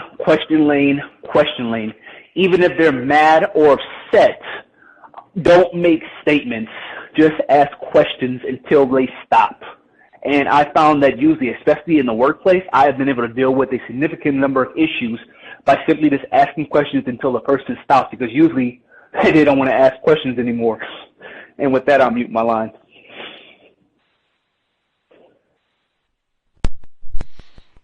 Much obliged, non-Clemson dad. Questions. I'm a big fan. 00 Dimples threw her tantrum and didn't want to give her any attention. Right on. It'll be a better Friday. 00 Dimples. Better Friday in South Carolina. Any hoodles. The black person voting for Trump, and then either they lose their job or a friend loses their job or whatever. I was kind of waiting for that too. Like, is the black person going to get blamed or punched in the face? Like, it's their fault? But like, Echo, we heard that before. That's what I was waiting on. But then he said, no, he hadn't heard that yet. But I was kind of waiting. Like, is it that's what they're going to start to say? Like, it was Leroy's fault because he voted for Trump. Like, woo, what, man, that's always black people's fault. Anyway, the white woman, I do remember that, Mama C telling us the white woman who, incompetent, I guess, and she got this lavish social media job, what's her name, sounding like Sarah Wynn Williams, and she's making $60K and loving it. Like, man, he said it was DEI hire. Come on, and that's what I said. The people, I said the Office of Federal Contractor Compliance Programs, they said they hooked people just like her and Sarah Wynn Williams. They said women, white. It was hundreds of them, and they got pay discrepancies and all that and hooked it up just like that little white woman got her little social media job. They DEI'd me right on up, man. Affirmative actioned me right on up, man. Anyway, let us know if you find out, black brother, about the grievance process that this young lady is going through. He said she just went through and he asked if she asked the question or she took notes. He asked her that. Man, none of it. I don't recall any of our Cows listeners saying, I have a photographic memory. I know I do not. But I don't remember any of you all saying, oh, yeah, Brother Gus, I don't forget Nathan. Remember it all. I've been around 60 years or 20 years or whatever it is. I remember everything down to the letter. If that person is here, my bad. Nobody's memory is as great as we think. And especially the longer you stay here, the trick, yes, you got even more to remember. So write it down. That way you can have the details, and sometimes you want the exact sentence. I mean, down to the word, down to the letter. What did you say? And bang, bang, put the quotes on it. And that way, when you write down, you can have much more detail, because I guarantee you, everybody here, for the most part, I think LeBron James, one person that I've heard, photographic memory that I've heard, but for most people, now you ask now, February 21st, 2023, what did you do? What did you eat? All of that. For most folks, probably not going to be able to recall that. You can write down some of that, and it wouldn't even take a long time where you could write those details down, and then you would have it. For the workplace, you don't have to write a book. This doesn't have to be, a dissertation. Sometimes this could just be a few sentences. You got your phone out. We text all day long. Did you see what Kendrick did at the Super Bowl? You could take, 5 minutes and just put in a few sentences. Bob said such and such and such. They came in at such and such and such. I mean, it's not that big a deal. Just for work, too. 5 minutes. We caller at the courthouse said he had like thousands of documents at this point. I don't think, he's sitting at home every day taking 5 hours. He could be watching the Jacksonville Jaguars, Florida Gators, see what they're going to do in the tournament. He got other things to do. take a few minutes, sit in the car, enjoy the sunshine, write down what they said. Click members did. You can do that on your lunch break in a lot of jobs. Hopefully they don't act too much of a fool so you don't have to do this every day where it's lots to write down. But taking notes, and then the other one, asking questions. We say that every program. Can't say it enough.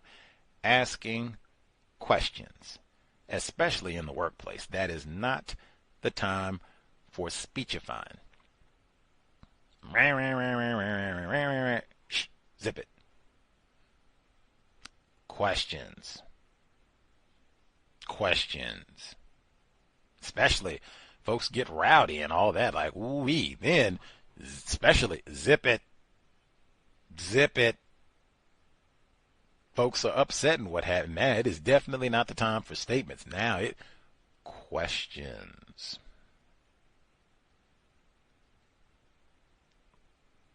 Love it. And just write down that you can question and document the answer. Question, document the answer. And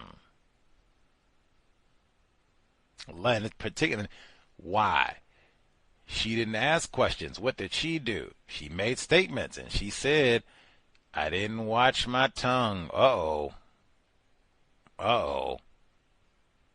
As I would, what did you say? Frequently, that's the position where we, meaning people classified as black and or non-white people in total, that's the position that we end up being in almost invariably. Without fail, I didn't watch my tongue. God dog it, I shouldn't have said that. I should have said this and not that. Or I shouldn't have said nothing at all. That's the position that we end up in almost invariably. Zip it. Questions. That's why I said, if you can't be early, be on time. That, for me, just in terms of calming your brain computer, I'm not going to hang out with my friends. I'm going into hostile territory. Nobody here likes me. Nobody here likes me. I'm about, for the next 8 hours, they might be saying insults and talking bad about me and my clothes and my shoes and my parents and my education all day long, in front of me and behind me. The white people, the black people, all day long. I'm the contagion all day long. And didn't graduate from Clemson all day long. Okay. And I'm already thinking how I respond to that. Just already getting your brain computer, so I'm not, hurt. Contagion. What did you say? Contagion. Write that down.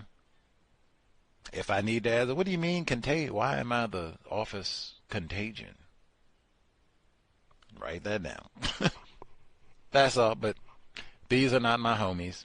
They're not going to be invited to Double O Dimple's birthday party, so it's not a big deal. My feelings are not hurt. Question, document. That's also why I say composure. Talk about that all the time. Right up there with, really, that is the most important, because if you don't maintain composure, there you go. Dog it, I shouldn't have said that.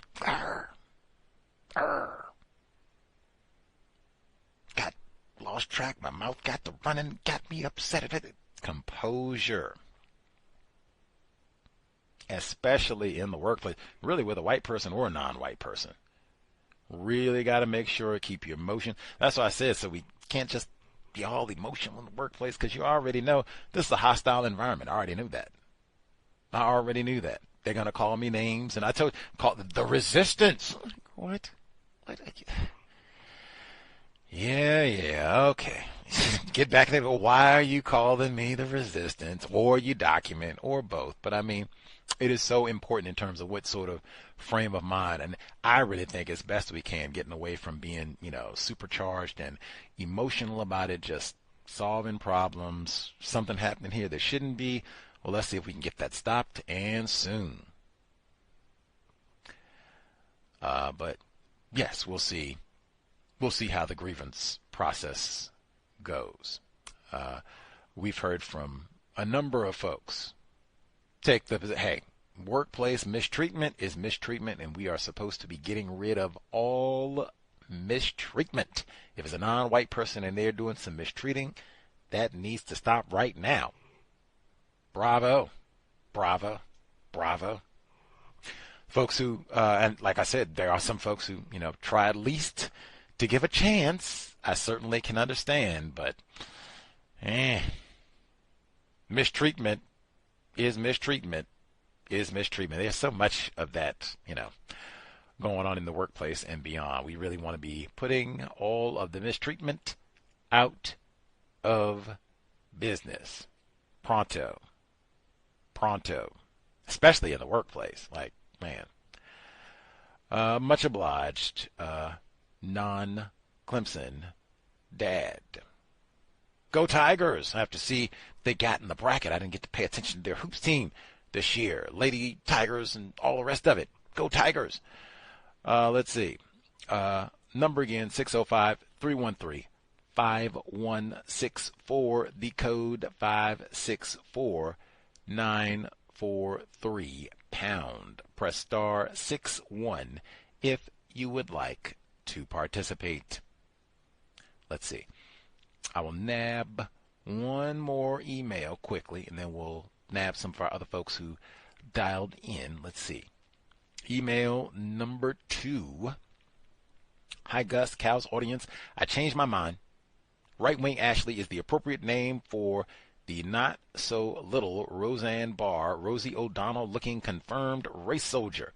I reported that she recently left work at 3:21 p.m. and that Shauna was going to find out her working hours. She has now agreed that she can start at 8 a.m. and leave at 4 p.m., which is still like 40 minutes after the time that she left. So does she still cut out like 40 minutes early?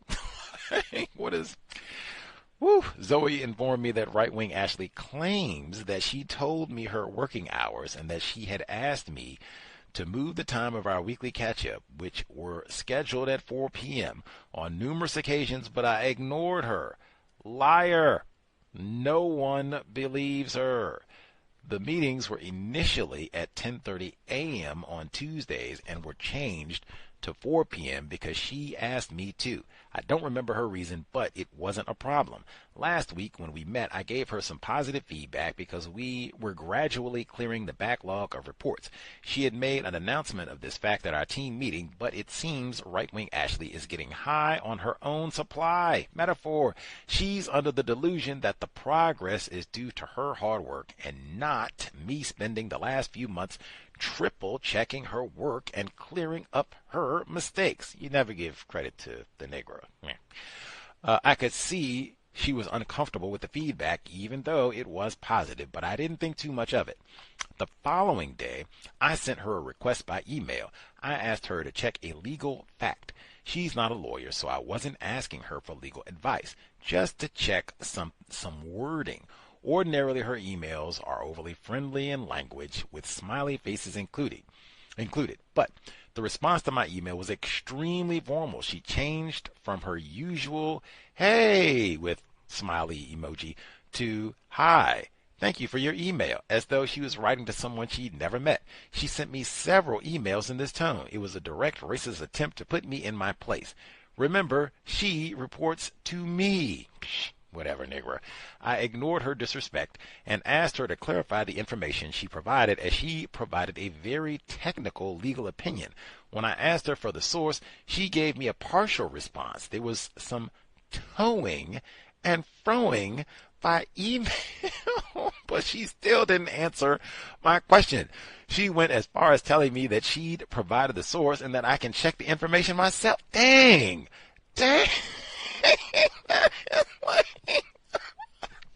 I'm sorry. Wow. That is gangster. Like, dang.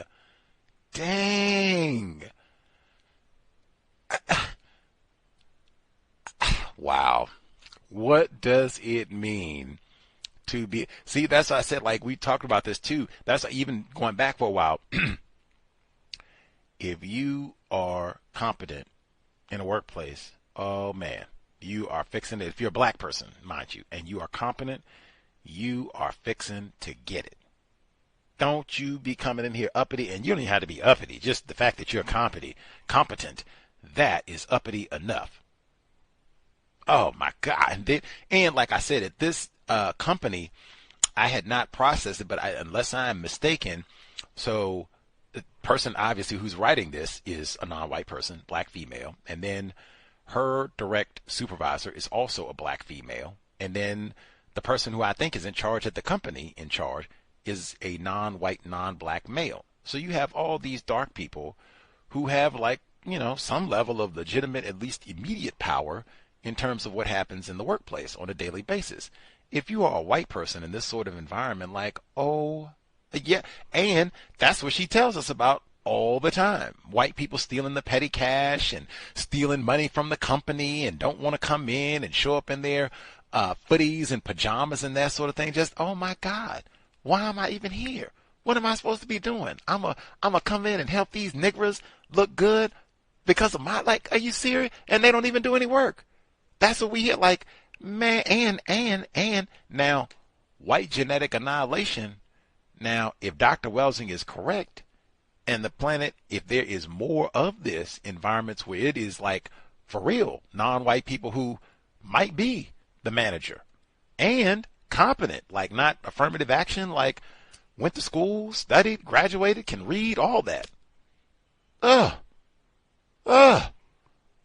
my God. Like, where's the fentanyl? Like, what's my reason for even being here?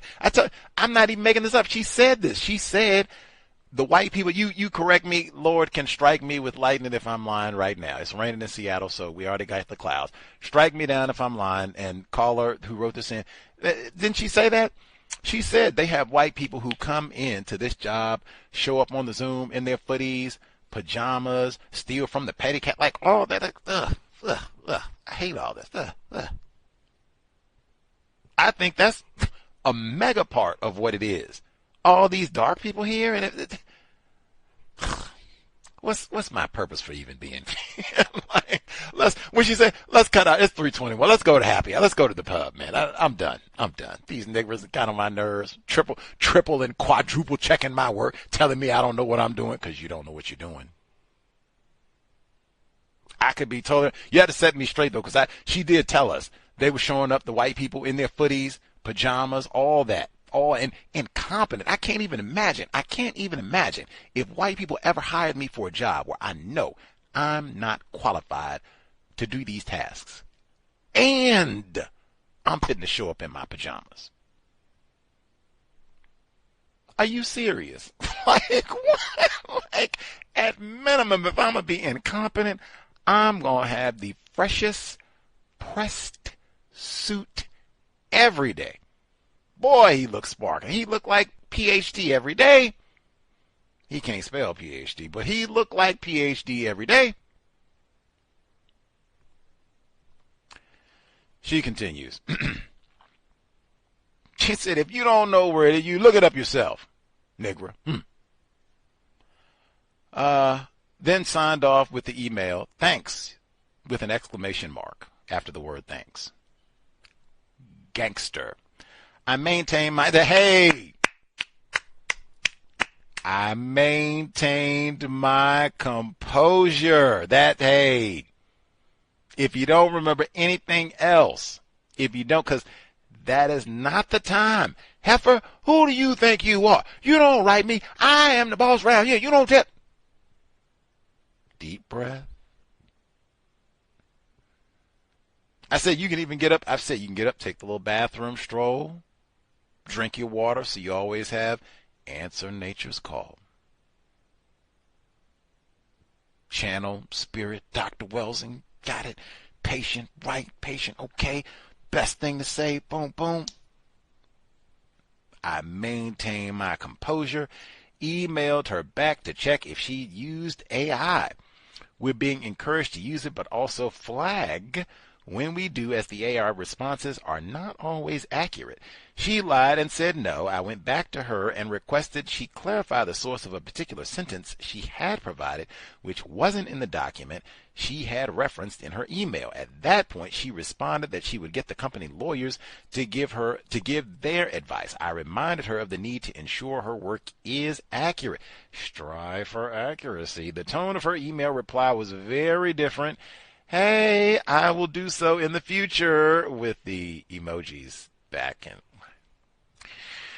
I found out from Zoe that right-wing Ashley had called her complaining that I was blaming her. It was Zoe that told her to check the information with the lawyers, still not understanding the issue I raised with her.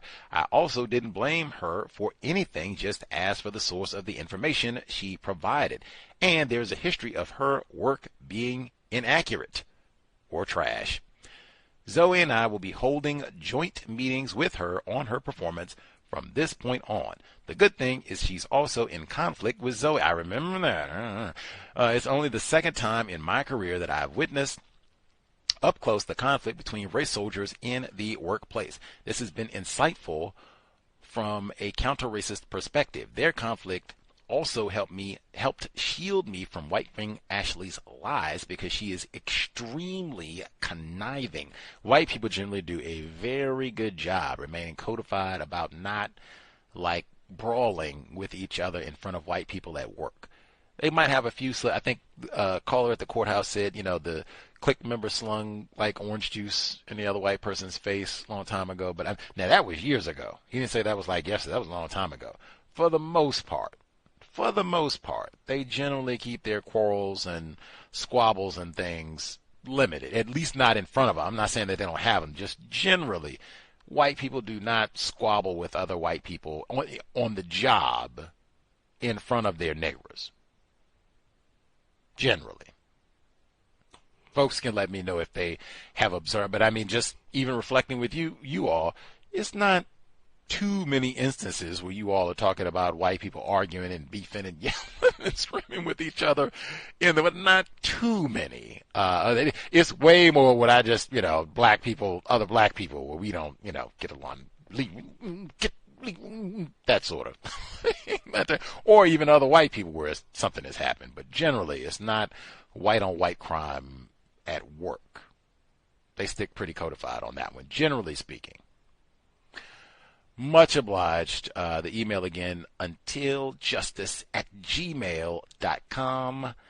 Untiljustice@gmail.com. The number 605-313-5164. The code 564943 #. Press star 61 if you would like to participate. Let's see. We got retired firefighter in Florida should be with us. Nab other hands as well. If folks, do you have suggestions for folks? Because it's been my experience, lots of non-white people get very frustrated with other black people mistreating us, being unprofessional in the workplace. Any tips for dealing with that, neutralizing that, other than go to white people, nip it in the bud? Any tips for dealing with the frustration around all of that? And just that's my observation. It seems like frequently non-white people get substantially more emotionally upset about non-white people mistreating us in the workplace, more so than when white people mistreat us in the workplace, as they do all the time. I don't know. Is that, I might be incorrect. Folks seeing that observation or something else? What the people think might be happening with all of that, motivating all of that? Let's see. Retired firefighter in Florida should be with us. Nap other callers as well. Let's see. Greetings, Gus. Greetings, everyone.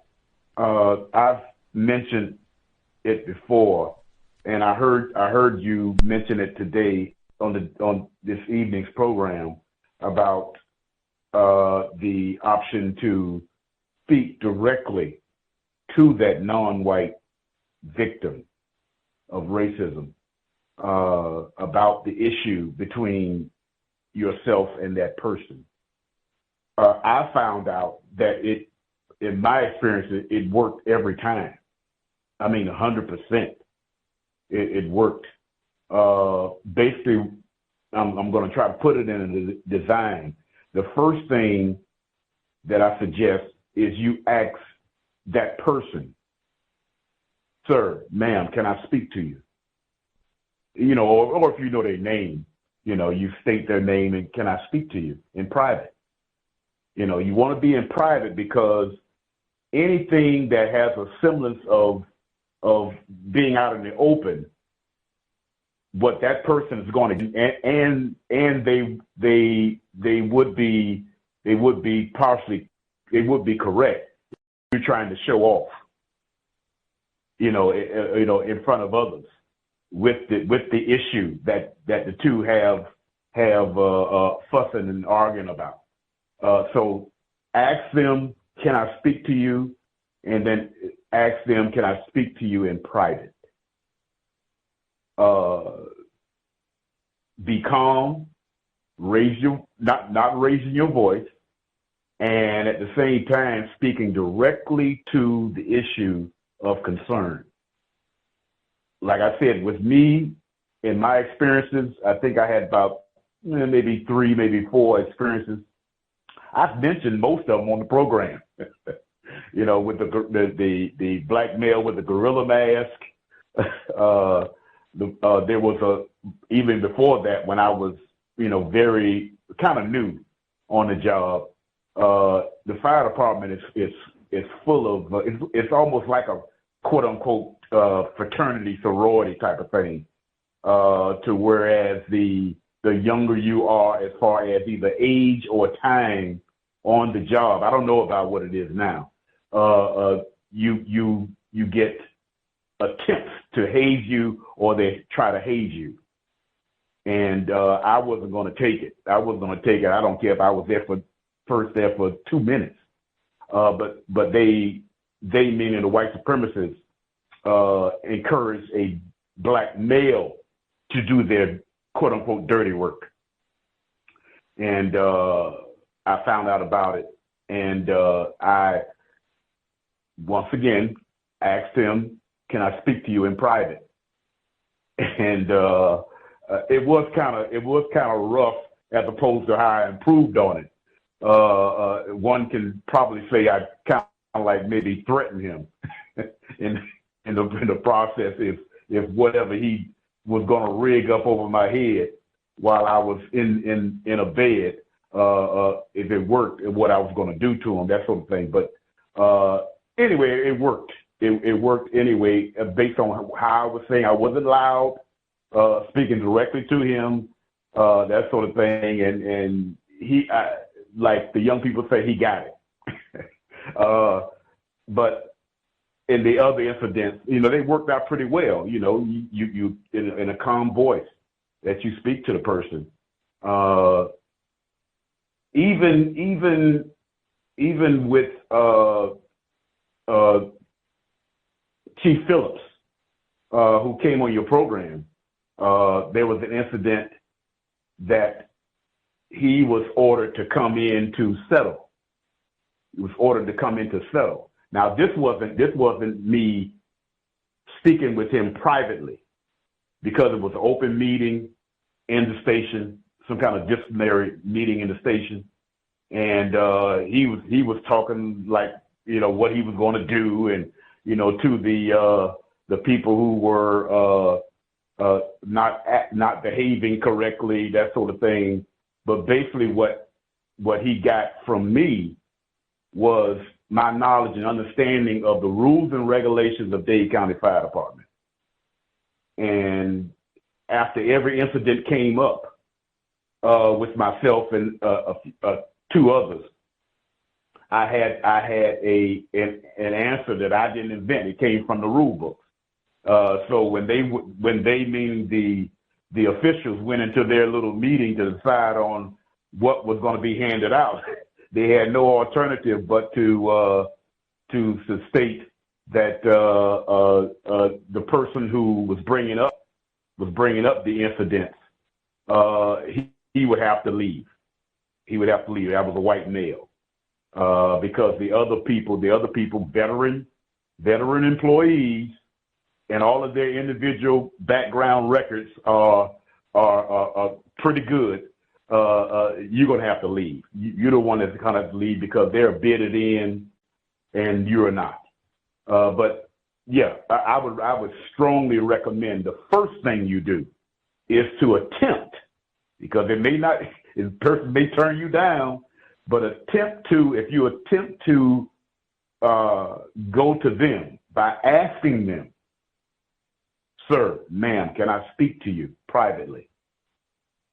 And then in that calm way, like I just stated, you establish, what you want to state to them, that it seems to be some sort of problem, and you would like to be able to work it out with them before things go to the official authorities.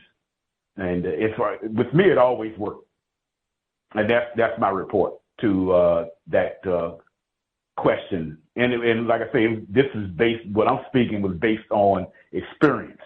It actually took place. So I would recommend it. Thanks for listening.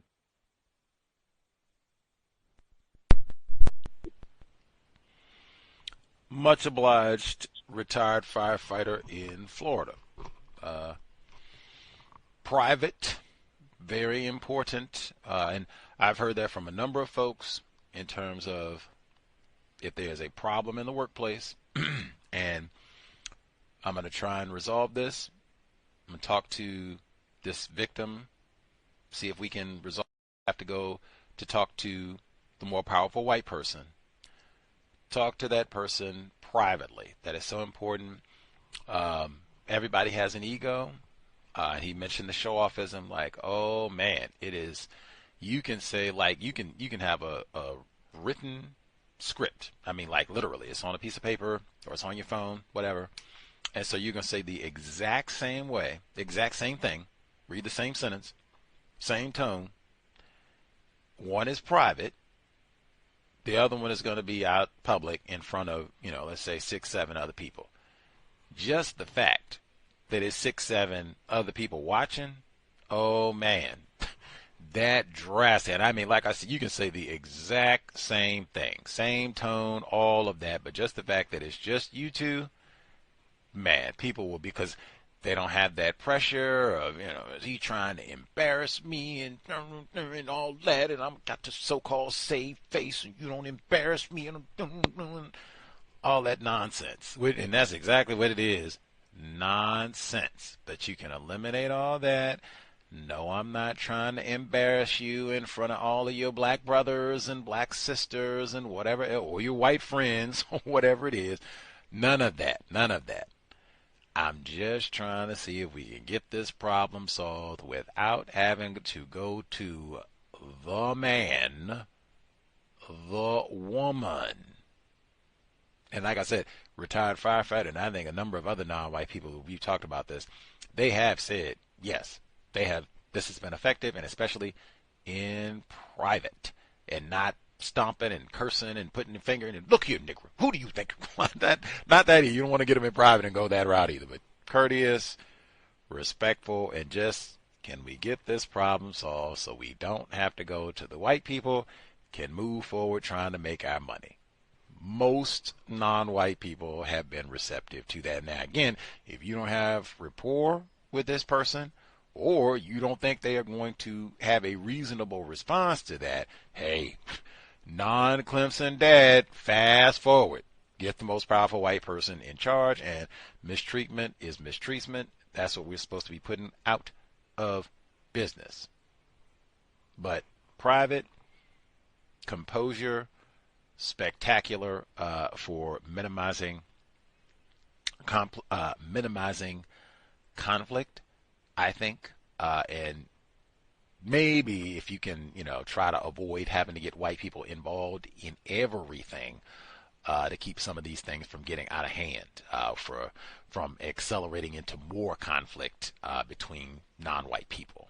But yes, bravo, retired firefighter, heard that one from him. He said he'd shared that one before, and just try to do it in private.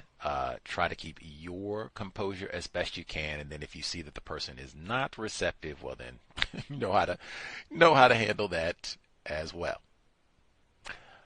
Let's see. Other folks, if you have commentary to share, number 605-313-5164, the code 564-943 pound. Press star 61 if you would like to participate. Policy and procedure, that is very important as well. We talk about that all the time.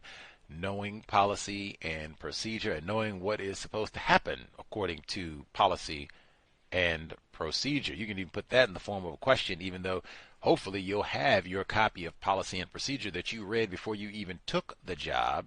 You have that right there, have the page section highlighted, and then you can still ask, now how is this supposed to be handled according to policy and procedure? And wait for the answer.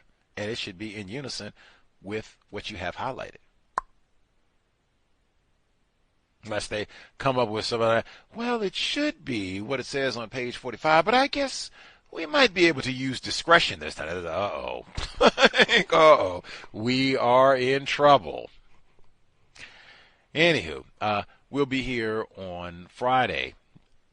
Catherine Massey Book Club, new book.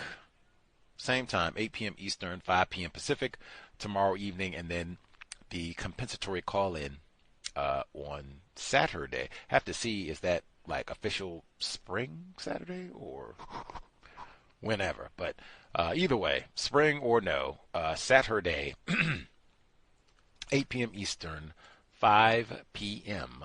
Pacific. For the compensatory call-in, we'll catch up on new. Oh, it's today. Dang, that's crazy. I thought it was coming up. The spring equinox is today. That is goofy as all get out. If anything, I will say, I had a super-duper constructive kickoff to my spring, even though I did not know it was spring until just now, like literally. But it was so constructive, and partly because today is the first official day of spring at the University of Washington. Tomorrow is the final day of the winter quarter, and then spring break begins. And so the campus has been emptying since like Tuesday. Tomorrow's the like official last day, I guess, for exams and people turning stuff in and all that. But you know, hey, if you've been on college campus as it gets close to spring break, most of the time people are not waiting around until the last day, that Friday. People start cutting out by Monday evening. So campus has been emptying out. Wow, it is so quiet. Like I had totally forgotten. One of my favorite times is during summer break and during the interim, spring break interim, at the university, because all the students are gone. It has the student body is well over 40,000, so it's a massive. It's almost like a whole city to itself in terms of all the people and what have you that are on campus and such. So when all that clears out, man, you can have the whole run of the campus. Now I'm really just focused at the library. I mean, you can really have the whole run of the campus. Like, I got so much work done. Like the whole library is empty, so you can pick any of the study spots that you want, go and post up. Gosh, I'm just, got this done and set up for programs. I got up and I sat and I said, I could just stay right here, work comfortably. I'm set up. Or I could go to the emptied out campus. And I thought, it did not take much time at all. And I got so much done. Matter of fact, I think by the time 3 o'clock came, I got so much work done in like 5-6 hours. And that's like, we got the program. I was already set for that and everything. Get that done. Like, wow, that was such a great decision. I will just say, like, environments where you work well, you should definitely notch where I know I'm not going to get distracted and people aren't going to come in and harass me, start talking to me, and get me all off of my focus and what I'm supposed to be doing, where I will be disciplined. I will just be on task. You should definitely highlight, maybe even see if you can spend more time in those environments. But I am generally very constructive at Old University of Washington, and today was no different. Even some things that I had been procrastinating in getting completed, business, knocked out quickly. And yesterday was equally efficient. I think I spent even more time at the university yesterday. That's when I was noticing, is it spring break? Oh my gosh, my favorite time of the year. But anyway, bravo for folks who can find constructive environments, sit down and get work done. And part of what makes it so constructive is they have so many resources. It's libraries, so they have all the goodies for library, but they have all the goofy screens and printers and office materials. Just, man, and then you don't have to fight with anybody to get access to all this because the students aren't there. Love it. And now we're close to summertime when they will be gone for months and months. Cannot wait. Anyway, give folks 2 minutes, see if they have anything else that they need to share or other suggestions how to deal with frustrations from non-white people in the workplace. What problem we have had for years and years. If we have any folks being impacted by the federal layoffs, the talk today, just literally before we went live on air, President Trump talking about getting rid of the Department of Education. We have had just heaps of black educators over the years. Do you have concerns about this impacting your employment now and or moving forward? Just, wow, it's been so many different areas that have been impacted with regards to labor. So if we have folks who, any of your personal experience, have you been caught up in the confusion of all of this? If so, let us know. And this is for today live and archive. You can always drop us an email, untiljustice@gmail.com. untiljustice@gmail.com. Drop us an email. Let us know particularly if you have any suggestions. You figured out some things that are helpful with regards to solving some of our problems in the workplace, suggestions, minimizing conflict, minimizing problems with other non-white people in the workplace. That is always something that I'm, super on the lookout for because it's been such a massive problem. Have other folks observed that trend, even in yourself, as I said, where we get more frustrated with non-white people mistreating us in the workplace? Has that been a pattern? Folks have a thought about why that happens to be. Doesn't seem that we get as emotionally riled up about white people mistreating us in the workplace, but I don't know. I could be mistaken in my observation on that one. Any hoodles? Let's see. Folks have anything else they need to get in today before we get ready to wrap up? Let's see. Lost the switchboard momentarily. Dang it. Okay, there we go. Folks might be satisfied if that is so. Again, we'll be here Friday, Saturday. You have to check for updates for programs as we go into the close of March and ring in spring programs. I'll let folks know about what's coming up for April as we get here for the compensatory call-in. Certainly we'll tune in this weekend for the situation down in Georgia, the black male twins, privileged, who are found, what shall I say, deceased under suspicious circumstances, ruled a murder, suicide. The family disagrees. And then the volunteer firefighter, white man, 42-year-old, arrested and charged with obstructing the investigation because he was sharing pictures of the bodies after they were discovered. They even had news reports that some of the local high school students, I suspect white because this is a racially restricted area of North Georgia, that some of the high school students, that they were swapping pictures of the bodies of these black males who were young enough to like be their classmates. They were like 18. They had pictures of their high school graduation photos and such, but they're swapping pictures and all of that. I mean, we have heard all of this before. That Jeff Dahmer, whole reason, part of sitting here trying to plot and plan to see if I can go to Milwaukee for Sade Robinson's murder trial in May, Jeff Dahmer's stomping grounds. But I mean, white culture through and through.